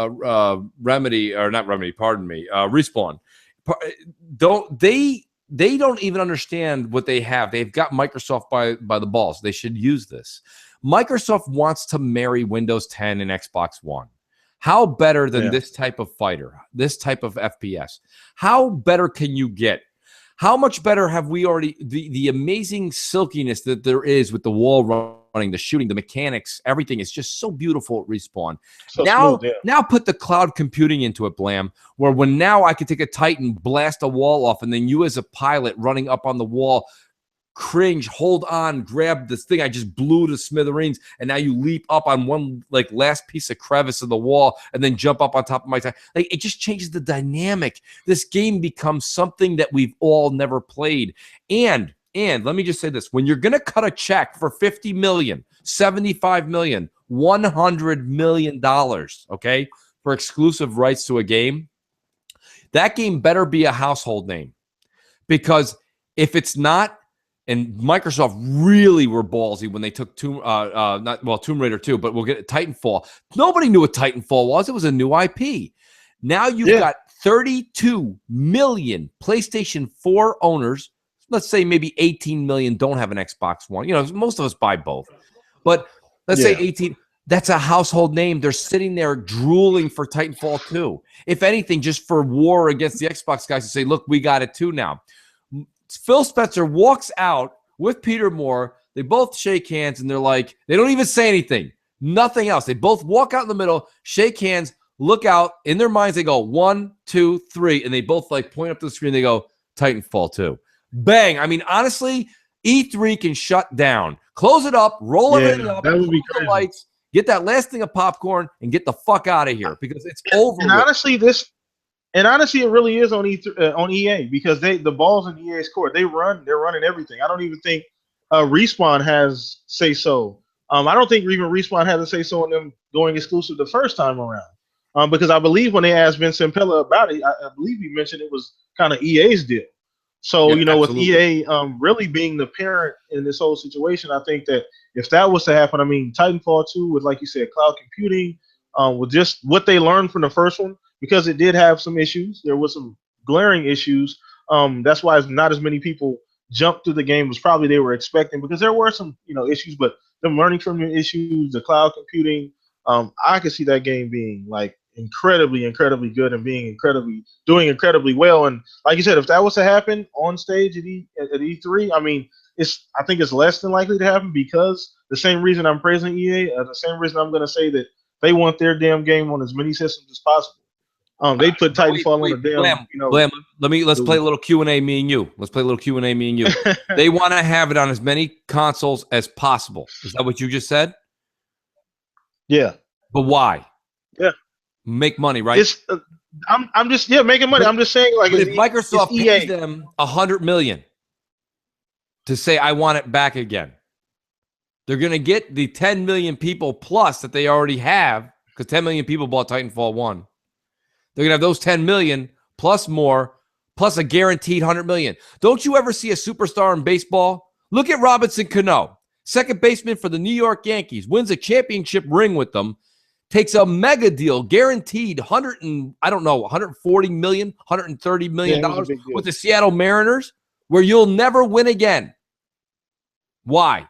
Guaranteed cash, homie. You know what I'm saying? That's what it is. That's what it is. You know what I mean? It's money. It's money. Yeah. So listen, if Microsoft pays, EA doesn't give a shit. You know what they're going to say to PlayStation guys? We've got a console for you, PS4. It's Xbox One. It's right over here. We got it over here. So, I mean, like, that's my whole point. Yeah, another thing, too, people forget about the whole Titanfall deal is that Sony wasn't ready when they brought Titanfall 2 to Sony. The same people, I can't remember the video, is on YouTube. They talked to him like, why isn't this game on both? It was like, well, we went to Sony initially. They couldn't provide with what Respawn was asking for. The resources, the infrastructure, they didn't have it ready. And that's Sony dropped the ball. They could have had Titanfall 1. They dropped the ball. They went to the video's on YouTube somewhere, and I can't remember, but I saw it probably a couple years ago. Yeah, they weren't ready. And that was all on Sony, with the whole Titanfall 1. It's really unlikely that it'll be exclusive this time around. I just can't see EA doing that. I think they just rather have their games on everything. But at the same time, which Titanfall 2 would be a drop the mic type moment, and I like Peter Moore. A lot of people kind of back and forth with Peter Moore. I think he has balls. I really think as an executive, he has balls, and I think he does more good than harm. EA as a whole has been fucking slated the worst company to work for in America or the most hated company, something like that, Right. for a while. But I think he's done a pretty damn good job since he's been there. I like his style. He's really like edgy. You know what I'm saying? Like the more I've seen of him, the more I've come to actually appreciate him.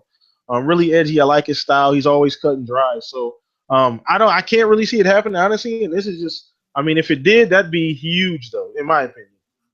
Well, Southbound was on Twitter. I'm going back and forth between Twitter and ours. And Southbound said it's not happening. He said, no, but Vincent Pell has been on record many times saying he wanted to be on PS4. I mean, Southbound, let me answer you. And thanks for watching the show. And thank you for the compliments, by the way. Southbound, a big, very good friend of mine, and also a What big up, fan of the show. Southbound? Yeah, he knows us both very well. Here's my only counter to what Southbound said, because I think Southbound brings a really good mix to it. Is Vince Appella did say that. And Vince Appella was also the first person on Twitter after the exclusivity deal was announced, and he said, I didn't know anything about it. So, Vince is a pretty honest dude. I'll give him that much. A lot of the decisions he may make on his tweets, I don't agree with, but he's an honest dude. I don't really think this has anything to do with Vince. And to be honest with you, look, I've said, listen, how many BGSTs did I say? I'm not playing Destiny. Fuck vanilla Destiny. I'm out of here. Yeah. And now I'm loving it. Yeah. Okay. You know why? I remember I was there. People confirmed. Exactly. Enough of my friends got it, talked me into it. I was able to actually, because I had gotten Metal Gear Solid 5. Like I said, I bought it, never opened it, went back to the store, was able to get the other game for basically the amount that and that was a gift too. Metal Gear Solid 5 I had a gift card for, what do you call it? I don't know if it was leftover from Christmas last year. It was leftover from my birthday. I don't know what the hell it was. But I had a little, so it was a free, my point is money talks again. Money talks. When it's free money, you may do something you don't think you're going to do. Because, listen, Blam, will you move to New York? Will you move to New York so we can be on the same time zone? Hell no. Blam, 50 million? Well, JFK, I'm out of there. Got a plane coming. Yep, I'll be there in about a half hour, Mike. You know what I'm saying? What it is, man? Like, you got to get onto it. But like, this is my whole thing. And shout out to Southbound again, because I'm glad he says that, because you know what? I like that little bit of Vince throwing that out there. Because here's the deal: if Microsoft doesn't pony up, if they don't pony up for the money, Vince has to say he wants PS4, so that later on when somebody says you're a fanboy or you don't like PlayStation, he'll just take 8 or 9 of his tweets, take a picture, and slap that shit on Twitter and be like, what about all these for the past year and a half where I told you I'm backing your ass up? You know what I mean? But the minute Microsoft pays $100 million, you know what Vince is going to be like? Well, I didn't even know. It's not my, hate EA. That's You why already I said you hate them. I don't really think that he has much. I don't think he calls the shots in that. If it would boil down to that, he's not sitting there. He's sitting at the table, but he's not saying much. He has a folder and a couple pencils. He's not saying much. You talking, EA, Peter Moore, some of the other executives. I mean, he's there, but I don't think if something was like this was to go down, he'd be to say, like, they wouldn't lean over and be like, "Hey, is this okay?" They do it if it made sense for them. But I think Peter Moore, he'd do it if it made sense. And honestly, that's pretty much Microsoft with throwing money at EA at this point, because EA is not going to do it for anything less than what they got it for or gave it up for the first time. It'll probably be double at least of what they gave it up for the first time. So I don't know. It's kind of dicey. It's kind of dicey, man. But I don't know. That was a good question, though, man. You got anything else down there, Mooch? Let's see here. I mean, I'm just kind of flipping through as we were going through right now. Anybody else got a good question? Let's see. I think somebody mentioned earlier, Mooch, about God darn it, about our what game could possibly be like unknown game coming up at like E3. I can't remember. If you were the person who wrote that, please write that down again or put it in the chat again. About the most. That's the other one too. It's 2 questions in one. So we're gonna answer both of these questions now. One, this is a good question because I haven't heard anybody really talk about it. Aaron Hankins, sorry about that if I said it correctly. Shout out to you, by the way. He said, do you think there will be a Phantom Dust announcement in 2016? And he said he never played the old one. So what is the game about? Well, So if you want to go ahead and try your shot at that. I never played it, but I did actually, when it was announced, I actually was a big fan of Rev 3 Games. It was a YouTube channel on gaming, and it featured Adam Sessler. Yeah, who's definitely my hero in the business. I've actually been reaching out to him. To be honest with you, Phantom Dust was, and it wasn't Adam Sessler that was actually a huge fan of it. It was a gentleman by the name of Nick. I can't remember his last name right now. But he was one of the co-hosts on the channel with Adam. Anyways, long story longer, the game is basically based off of it's not Magic like the game Magic. But you know how they've made many series of games, video game versions of the game Magic, the card game. Phantom Dust is very similar, I believe, in the retrospect that you play the game, you earn cards. These cards then have powers. There's orbs involved. I don't know the full extent of it, but it's very interesting. I didn't have it. Yeah. And the game looks, if you go ahead and YouTube it, if you just put Phantom Dust, original Xbox, take a look at the game. The game is years ahead of its time in its graphical ability. It really is. It was a beautiful game for its time. I do think that it has legs. Now, the first part of the question was, do you think we'll see it in 2016? Absolutely not. No, that's not happening. No. They dissolved that studio. Matter of fact, didn't they completely cut ties with the studio that was making it? Absolutely. They took the IP, they ripped every cord out of the wall, and they were like, "We're out." Phil was not. I'm speculating here. This is nothing factual, but Phil was not impressed, in my opinion, from the way I read the article. That Phil just that's not the product he wanted with that redo of that game or that reboot of that game. But he's mentioned it time and time again, and as recent as maybe a month ago when he did his, Phil does a Q&A with his fans about once every month and a half. He'll just it's random. It's random. He never posts it. Yeah, he'll just get on Twitter like, "Hey, everybody else, just ask me." He's like, "I'm just answering questions," and then bang, you know what I mean? It's just question after question after question, and he's just amazing. He is amazing. And to be honest with you, he said something along the lines of, I'm trying to think here. The Phantom Dust reboot is not dead yet. More information to come in the future. So yeah, that's pretty much what he said. He has to hire a company still, Blam, right? He's got to hire somebody, get back in. They may have done that, but if they are, they're still very early on. Yeah. Yeah, it's not. I don't think it's anywhere near being done. This game, who knows when it'll come out, honestly, and honestly, I don't think it's a priority for them at this point. I mean, I think they're going to, if they haven't already got a studio to pick up the slack or finish the game or even start the game, because who knows how long in production it was, then it'll be, you'll see at least a few years away, at least for another announcement. Even though it was announced way back in, what E3 was that? Was that 2013 E3 or 2014, I believe?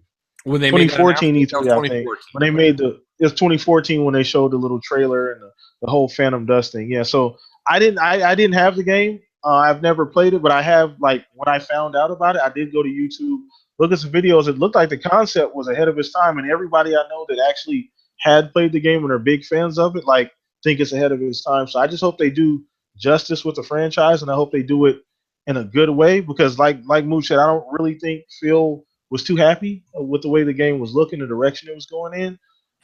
So I think he just was like, you know what, we're going to scrap it. We'll start over, or we'll take what you got and we'll give it to somebody else and see if they can shape it into more like what I want to see it be. So we take how many here? I got trying to look here at some of the. Let's see what we got. What we got. Here's a good. Greg Johnson's got a good question here. Hey, Mooch or Blam, do you guys think we will see a store for back compact games in the future? And what do you think the price point should be? That's awesome. I actually like the second part of the question. I like the second one. Go ahead, take it away, Blam. Oh, okay. Well, yeah, we talked about this on my podcast. Yes, we did. I brought this up. I don't know, it was a few podcasts ago, but I think they definitely need. It's a must. They need a store. They have to. Yes. Because I think that's going to be a way to reach. It's going to be a more convenient way to reach and promote backwards compatibility. You can do a commercial. You can say, hey, here's these 150 backwards compatibility titles. By the way, you can now get them on your Xbox One. Here's a store where you can go get them at on the Xbox One. You can choose from over 150 backwards compatible titles, whatever. So I think it's a better way to market the game. Right now, you can say, yay. At this point, you can say, yeah, here are all these games, but if you never own them, digitally, you probably won't get them, where you got to go to buy. You can go to GameStop and buy them again, or Amazon and find them in some random place. So I think having a unified store is just going to be easier. It's going to make it better to market. The price point, that's always a funny thing, because not all games are created equal. You know, I know some people that'll pay $60 right now for a game like KOTOR or something. Right now, $65. But to somebody like me, 20. Right. You know what I'm saying? Like, so That's it's hard to say. You know, I think Universal, if you were to go to Universal price, no more than $20. And that's only for games that are, like, or, something that's everybody wants. You know, there's going to be a big push. But $20 at the most. You could even do a neat bundle, and this was brought up on the podcast too. Say you got games with franchises with multiple games, like a prototype. Like, you could just bundle in, 2 or 3 games together and say you're going to get all 3 of these backwards compatible for $20, or something like that. I think that's a neat deal. But I think the price point, $20, no more than that. Even less for certain games. $20 is tops for me, though. What you think, Mooch? Well, I mean, first of all, they've got to get a store in there, because listen, you know what the store does? It just makes everybody who's a publisher of these other games be like, yeah, we want to sign up. Go ahead, put us in there. Because there's people like me who, I'm not going to lie to you. I mean, I'm very good friends with Crap Gamer. Crap's got like 5,000 goddamn video games. I mean, he's got everything saved. It's amazing. And it's a collection to definitely see. But I don't have that. I was one of those people in 360. I enjoyed what was coming out. And I mean, now, granted, I was more like that as a kid. I really should count them all. So this is somewhat, I'm off by a number here or there, but I've got somewhere around 75, 80 NES games still in pristine condition. I've got about 120 SNES games. I've got about maybe 30 Genesis games. Like, I've got all the old stuff, like, still like pristine. I kept everything so pristine over the years. But like 360 was just like the era where I was out and having fun and coming back and gaming with friends. We were throwing a controller around, and I was just bringing games back when I was done with them and playing other games. It just wasn't I wasn't in that nostalgia phase at that age of my life. Pardon me. But like, in all honesty, I want to, there's some of these games that were 360 games. I have some of them. Some of them I'll go to GameStop and buy the disc again. But if they have it digitally for, I think, now let's get in the price point. Majority of them, no more than $15. And let me tell you why. Let's not get greedy, people. Let's not get greedy. Yeah. Before backwards compatibility, do you know how much all these old games were making? Nothing.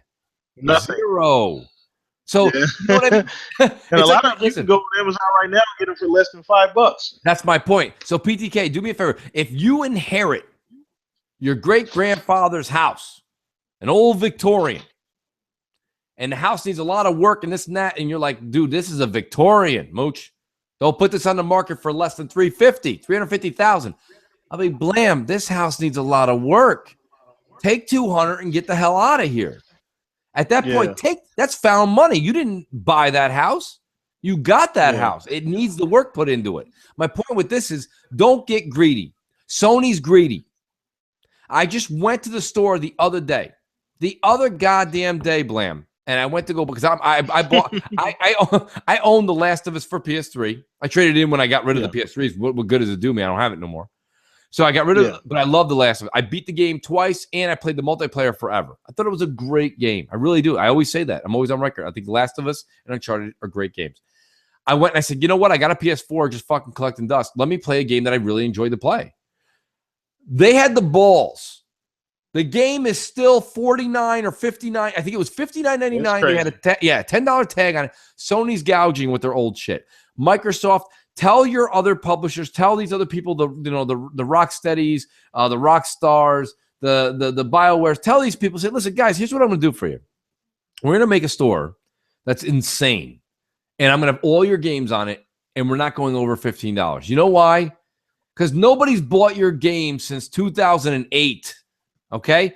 Or if they have, they've bought it used and you've made no money off of it. Now you're going to get $2-3 a pop, and we're going to make $8, and you're going to like it. Yeah. And they're going to go like this. Makes sense, everybody. Sign my ass up. Okay? I don't care if it's as shitty as Rocket League to a game as great as Mass Effect. Put that shit in that game and let people pay $15 and make $2-3 a copy, because there's a lot of nostalgia. Now, I missed that era. I don't have all these games, but all these great genres that I want to collect again, I'm going to buy them digitally. So now for me to buy Mass Effect 1, 2, and 3, I just gave you $45. That was $45 you never would have saw. Never. Yep. So what I'm saying is, do I think you need to have a store? Absolutely. Definitely. Price point? Absolutely. They have to have a store. $5 to $15. Period. Do not exceed it. And that's it. That's where I'm at. Yeah. You know? Yeah, we got another good question here, Mooch. Go ahead. Another good one here.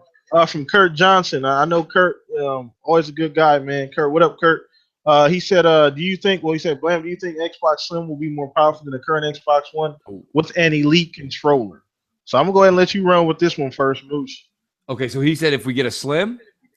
Yeah, you think it'll be more powerful than the Xbox we have now with an with an elite controller? So shout out to your boy, man. Thanks for the question.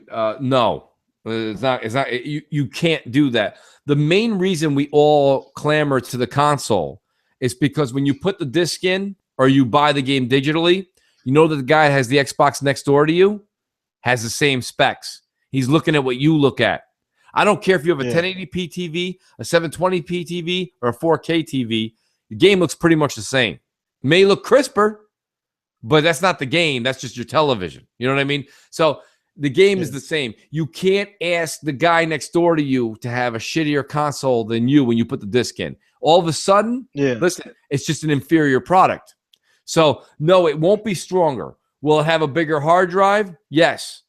Will they even will they even have a Slim? Here's my answer to that. Maybe. There may be a chance since this generation, you guys know how I'm on record. 2019, we're all going to have Xbox 2s or Xbox Infinities, whatever they want to call it. So you're not going to have your Xbox One for very long, or your PS4 for that matter. So don't get all excited with the Pony Wars. What I'm saying to you is that literally this generation will be back to what it should be, 5-6 years max. And that's okay. That's not a negative. Stop thinking of it as a negative. We have a hobby that asks you to buy a game every 2 to 3 months, $60 out of your pocket, and then every 5 to 6 years to spend $400. A lot of you people that are listening to this right now, you belong to a golf league. If you belong to a golf league, that's $900 a year plus all the drinks after the game. Listen, all I'm saying is, don't complain about $400 for a new system every 6 years and you buy a game every 2-3 months for $60. It's the cheapest hobby we could all have. Now, a lot of people you listen to on YouTube are fanatics and they love games. That's fine. They buy 2-3 games a month. That's them. That's not you listening to this show. That's not everybody. That's not you. Yeah. That's not me. It's not BLAM. We're buying games as we see fit, as we enjoy them. That's $60 every couple of months. And then every 4 or 5 years, we're tossing $400 out. It's the cheapest hobby going, okay, outside of bowling. So listen, what I'm saying to you is the Slim may not happen this generation. And to be honest with you, anyone who wants a Slim, I'm asking you the question, why? Is wherever you have your Xbox One right now cramping up your style for your Apple TV? Is it cramping up your style for your cable box? No, it's not. It ain't. That's a good question. Nobody that's a good question because, right? And I mean, that's a damn valid question. I haven't actually heard anybody ask that question. I think it's just more so due to, and honestly, if you we can look at this a few different ways, people. If you want to look at this may change things for Microsoft, it's not. It's not. It's not as far as perception, things like that. That shit's already out the door. I mean, having a elite console or a slim console, that's more for cosmetic than anything. I mean, I don't really think it's gonna have any impact on the brand at all. We'll just be able to say we got a nice, different looking console with maybe a better hard drive and a bigger hard drive. It's not going to change the perception that Microsoft has been given this generation, the hole that they have been dug into, or they dug themselves into to a certain point. I don't really think that is going to make that big of a difference. I think it's more so just I hear a lot of people, and the people that really want the console are more so hardcore gamers. They buy multiple consoles. It'd be nice. I'm not saying that having a Slim or not having a Slim was a bad thing, because I like to see a Slim. But honestly, when I really sit up here and thinking about it, it's not necessary at this point. I don't really think it's necessary. A redesign, it'd be nice, but I don't really think it's necessary, and I don't know how much of an impact it's going to have on the brand, in all honesty. So, well, let's put it this way: if you want to do a redesign, let's make it a redesign that somebody actually wants to go out and purchase. Right now, you can get terabytes Right now, a buddy of mine just got an external 5 terabyte unit for his Xbox One. He paid $98 for it, Blam. That's him. Yeah. That's one man. That's not Microsoft making 10 million of these things. So Yeah. put a 5 terabyte Xbox One out there with the Elite controller, charge $400, and watch that shit roll out. You know what I mean? I mean, 400 is probably a little low, but the problem is, I was going to say, but 400 is the magic number, Blam. So like you go go 5 terabyte. I know you're talking hypothetically. Yeah, I know you're talking hypothetically, right. but 400 is a little low for a 5 terabyte. I'm thinking more like 5 for that much space. But is it though? But anyway, go ahead. I mean, think about it. The dude I know just bought. He sent me the link. 5 terabyte external for $98, $99. That's a damn good deal. That's a hell of a deal. That's a hell of a deal. Yeah. You think Microsoft can't get a deal like that? You can get those things probably for $15-$20 a pop. What I'm saying to you is like, I mean, they're putting them, they're buying 10 million of them, 20 million of them. But whatever, it is what it is. Like, this is all speculation. What I'm saying is, if you want to ask Phil or Microsoft for something that's going to be a redesign, forget the Slim. If I told you right now, hey, here's a brand new Xbox One right off the presses, is it doing anything different? No. Is it stronger? No. Does it have more hardware? No. It's just 3 inches shorter on the right. Oh, now give me $400. What? No, I'm not paying you for that. That doesn't make any sense. What do I get for my money is the point. You know what I'm saying? So give me what I want. What I want is, I don't want to have the external hard drive. How about that? Give me 5 terabytes in that box. And when it comes to Xbox 2, I don't think 5 terabytes is going to cover it, to be honest with you. Yeah. I think the way people are buying digital nowadays, they're gonna have to stick something big. And whatever the next PlayStation is. Yeah, or whatever the next Xbox is, they're gonna have to stick something big in it. I don't even think a terabyte by that point will be big enough, like you said. It may at least be 2. Oh no, I think it's gonna have to at least be 2. Blam, I'm gonna go ahead and say this, and you might laugh yourself to sleep with this one, but I think the Xbox 2, I think we're talking about 10 terabytes. And you're going to go ahead and say, what the hell is wrong with you? I don't know. Well, let me just say this. You can't ask customers 5 years after they bought Xbox One, after they just got out of a 9-year relationship with their 360. Now you're asking them to cut that lifespan in half. They're bringing all their Xbox One's games with them, Blam. So we're all going to fill up 5 terabytes in this 5-year generation. So I need 5 new terabytes to fill up with your new games. So you got to give me 10. You got to give me 10. Yeah. And I'm not making it's going to have to be up. beefy, man. Yeah, it's going to have to be beefy, especially digital's getting bigger every year, too. The sales, they're accounting for more game sales now than any time. So you're right. I mean, that's another thing that's going to be it's a process. This is exactly why these things are planned out 3 or 4 years ahead of time. They try to do the best they can to anticipate the market, but that's going to be tough. Blam, the reason I made that comparison is when you invite someone, let's say, hey, Blam, you and the missus, come on over to the beach house. We're all going to hang out. Hey, Mooch, that's a hell of an invite. Thank you. No problem. But leave all your luggage at home. I got room for that. You can't say, hey, come on into this next generation, but leave all your games over there. No, it'll play them. Yeah. It'll play them, but I can't house them. No. So whatever I've got, I mean, we can't house everything. I mean, some people are going to have like 10 terabytes worth of shit in this. No, we have to be realistic. Maybe they're only going to say 2. Maybe it's only going to have 7. I'm saying 10 because that's what I desire. But, and that's not crazy. If a 5 terabyte external right now is going for 98, Blam, you're telling me that in 2019, 2020, we can't get, maybe 6, 7, 8 in that puppy for cheap? I think they can do it. But I think they can.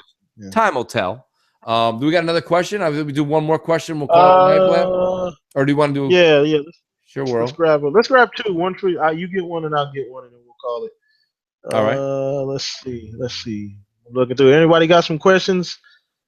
Keep them rolling in, everybody. I got one. I'll do one here. From a Pure 360 hits us back again. He goes, Mooch, what do you think of Sean Ashmore? A lot of people are saying he is generic, and the old guy was better. I think Sean is cool. Let's talk about that for a minute, because we only grazed the subject, Blam, on Quantum Break. I think by going with Sean Ashmore, that's a huge plus. It's a huge plus. This game is Yeah. being advertised as 50% game, 50% movie. So if I have to sit there and watch a cutscene that they want me to watch deliberately because it's supposed to emulate a movie, well, I'd certainly like to have a Hollywood actor. Yeah. The other thing is that when you're playing this, it looks like it's a third person game from a third person's perspective. You're not going to see Sean Ashmore's face very much. You're looking at the back of the dude. You know what I mean? How many times did you see Marcus Phoenix? A cutscene. Other than that, it looked like a square blob running around shooting people. It is what it is. You know what I mean? Like, so to say that they put him in instead of another one, well, I only care about the Sean Ashton character for the cutscene. And frankly, if you want me to watch something that's supposed to have a movie plot, I'd like to watch two guys that are in fucking movies. So, yeah, right? I mean, we've been playing video games for a long time with good. Some of them have some really good plots, but you go to the cutscene and it's just a generic face. I mean, you don't ever really get attached to that. Now you got Iceman, which listen, every gamer's watched all the X-Men. If you haven't watched them all, you've sat there on a Saturday when you were too hungover and you're watching the X-Men again. You know what I mean? So everybody knows who this guy is, and it's a familiar face. So do I think it's a good move? I think it's a great move, especially since you're trying to promote it as a part movie. That's my take on it. That TV show is going to be huge. People are water? forgetting about that. Yeah, I think so. I mean, the fact that they got a decent actor. I'm not a huge fan of his work, but I know he's a quality Hollywood actor. They got the other guy from Dominic Mohagan. They have him there too. You got and the villain in the show is also a good actor. I can't think of his name off the top of my head. I don't know his name, but his Littlefinger in what is it called? What the hell's the damn show on HBO? Game of Thrones. Yes. Yeah. So it's Armin Guillen, I think, or something like that. I believe that's his name. Armand Guillen, I believe. But I think it's great. I think it's up in the production value of the game. They're familiar faces. So if somebody sees a commercial on TV, they're gonna be like, "Oh, you know what? I know that guy from somewhere." So it creates interest in the game. So how about that this, helps. BLAM? You're watching a football game. They advertise it, and someone who's not even really in the game be like, "Oh shit, he's in a game." You know what I mean? Like, I know that guy. Yeah. Exactly. That's the point, right? That's the point. Exactly. Yeah, that's part of it too. That's kind of where I was leading at too. Yeah. So I mean, at the park. That's right. I think it'll be fine. I mean, I don't think it was gonna make that big of a deal in the first place, but I think the fact they switched to Sean Ashmore, I always see him, actually follow him on Twitter. I always see him like tweeting out about the game and how great the experience was. So he seemed really passionate about it, which is helping me because that just means that he probably did a great job. You only do something great when you're passionate about it. So he probably put his all into the game and did a fantastic job is what I'm hoping. So yeah, I mean, I think the game will be fine. I don't really have any issues with Quantum Break. So I got my last question here, Mooch. It's from Predator H2Os. Shout out Predator, by the way, for joining us here. So it says, BLAM, any studio acquisitions you think MS should try and lock down? I want to kind of go ahead and get your opinion on that, Mooch. Let you answer that, fire off on that question first. Not to sound like, what was the question again? He said what? No, you're good. Don't worry about it. Any studio acquisitions you think MS should try to lock down? Okay. All right. Well, I'm on record as saying one, so I'm going to defend it. I think they should acquire Remedy. And here's why. Their work is impeccable. And they are also very slow at getting a product out. They take 4, 5, 6 years. Here's the good news.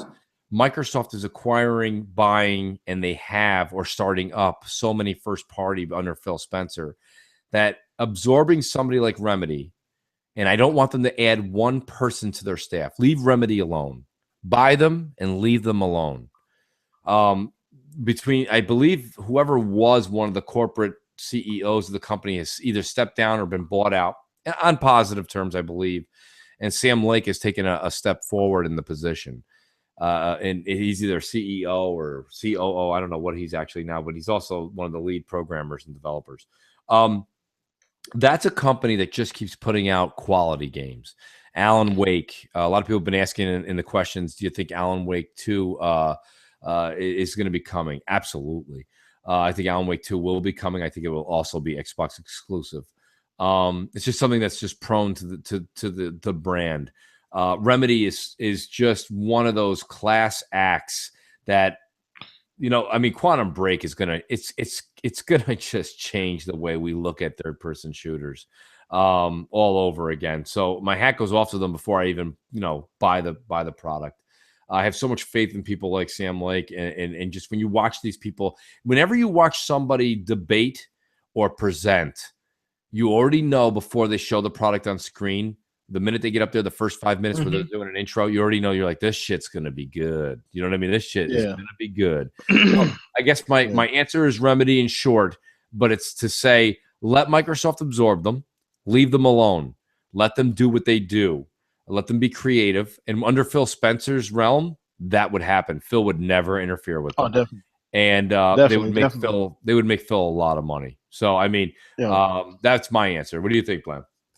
I think Remedy is the obvious choice. Right. And I saw a couple of people down here talking to some interesting choices here.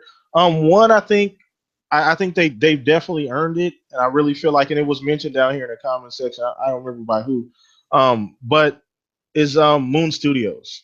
I'm not exactly sure if they're independent still. I'm pretty sure they are still an independent studio. But what they did with Ori, that game, I think caught a lot of people off guard. I think the fact that it was such a high quality game, and it was praised universally. A lot of people went out and supported the game. I'm not sure, not that I care how well it sold or not, but I know as far as just critically, it was critically acclaimed. Right. Critically acclaimed. I mean, it was getting even a little bit of Game of the Year nods, for a little while there, which is almost unheard of for a quote unquote indie title, even though we all know it's not an indie game. Very high budget, not budget, but very high production value. I know MS pretty much bankrolled the game but I think Moon Studios would be a great acquisition. Obviously, Remedy.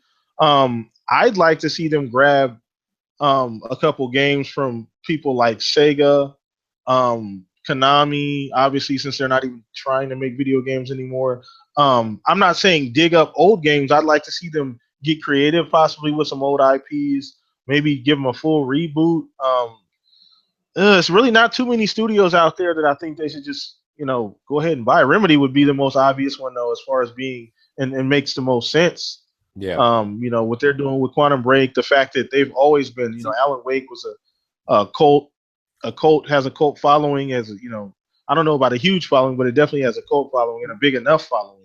Here's I want to let's have a discussion about it, Blam. I want to talk about that because I think I love your answer, and I don't disagree with you. I don't. I have a concern though.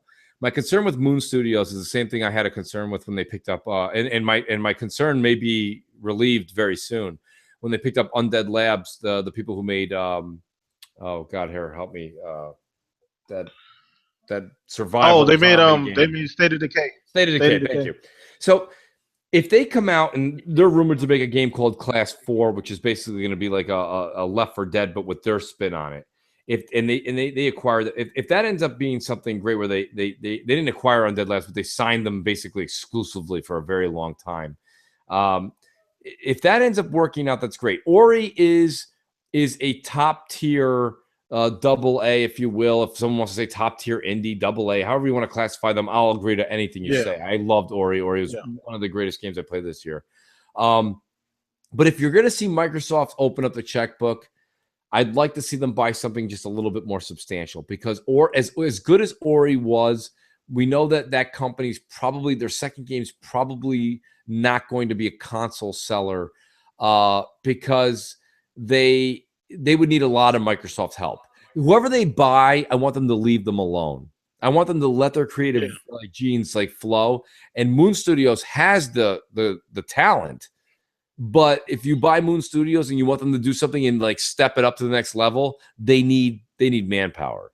And that's my only concern with that, Blam, is just if they grab Moon Studios, we're going to need some more money. We're going to need some more manpower. And then once you start doing that, it's not Moon Studios anymore. It's not Moon Studios. It's something else. Leave them alone. Let them do what they do best. Yeah, so, and I see people keep bringing up. I don't mean to cut you off. Sorry, no.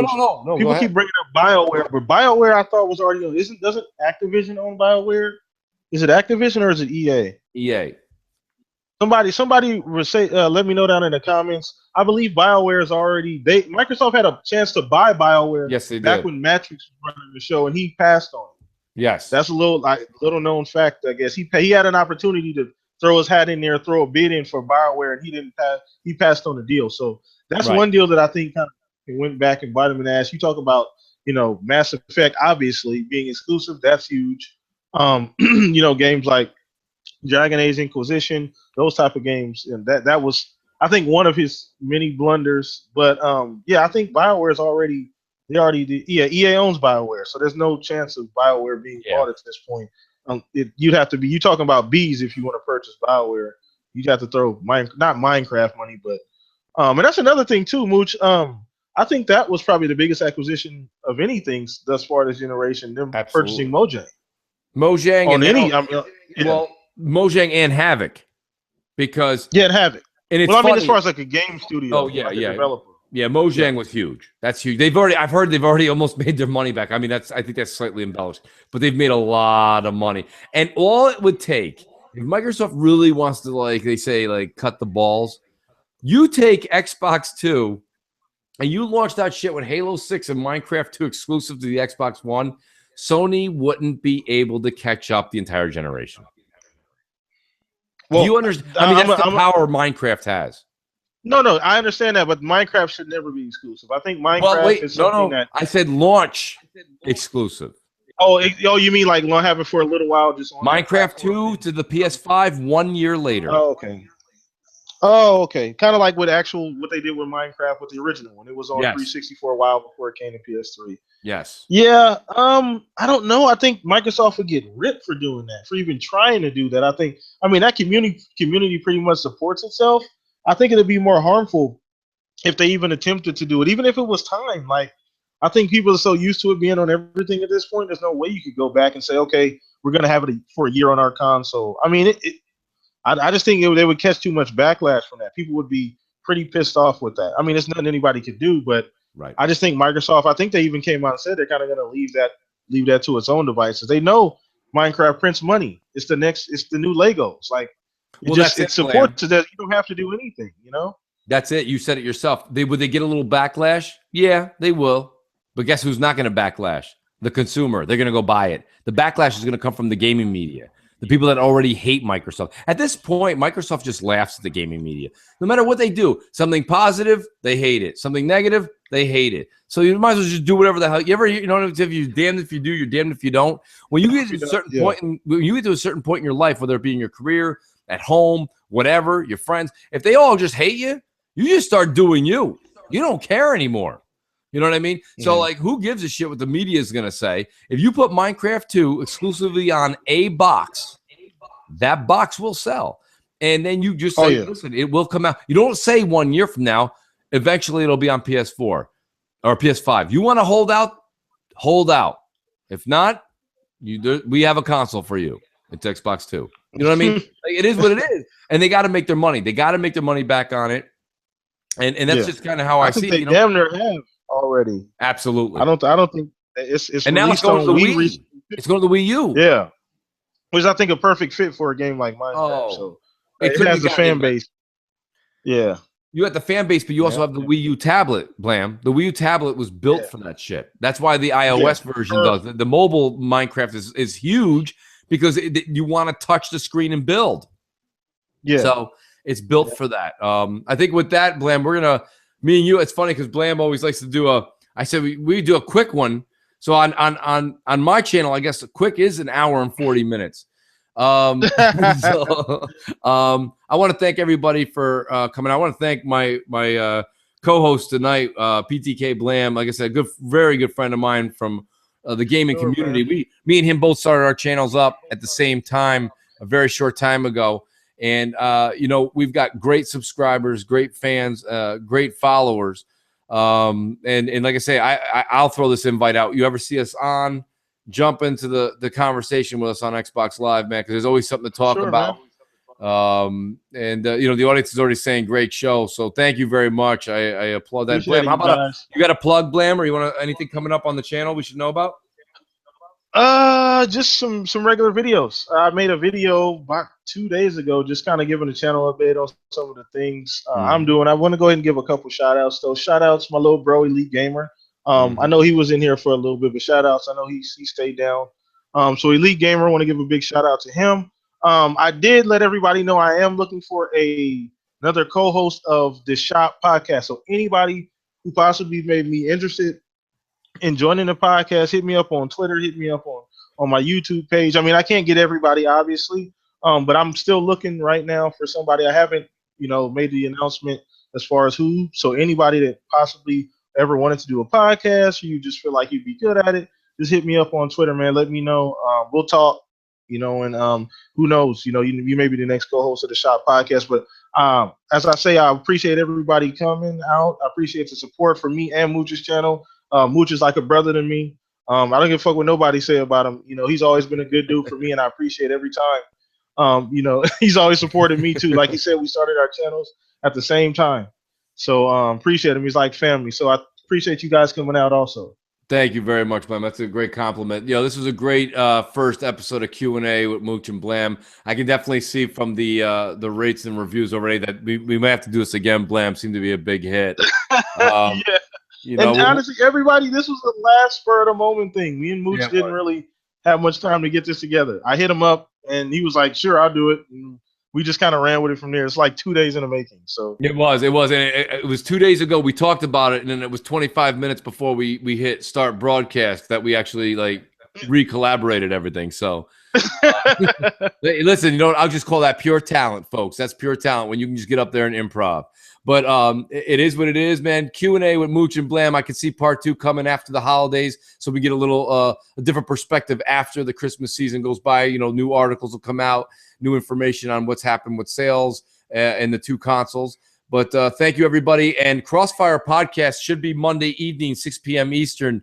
I'm not sure who I'll have on a special guest, but I will be tweeting it out over the rest of the weekend and or Monday morning. So you'll see that. Stay tuned to my channel, and always check me out on Twitter at Mooch1978. Thank you, and we'll see you guys Monday night.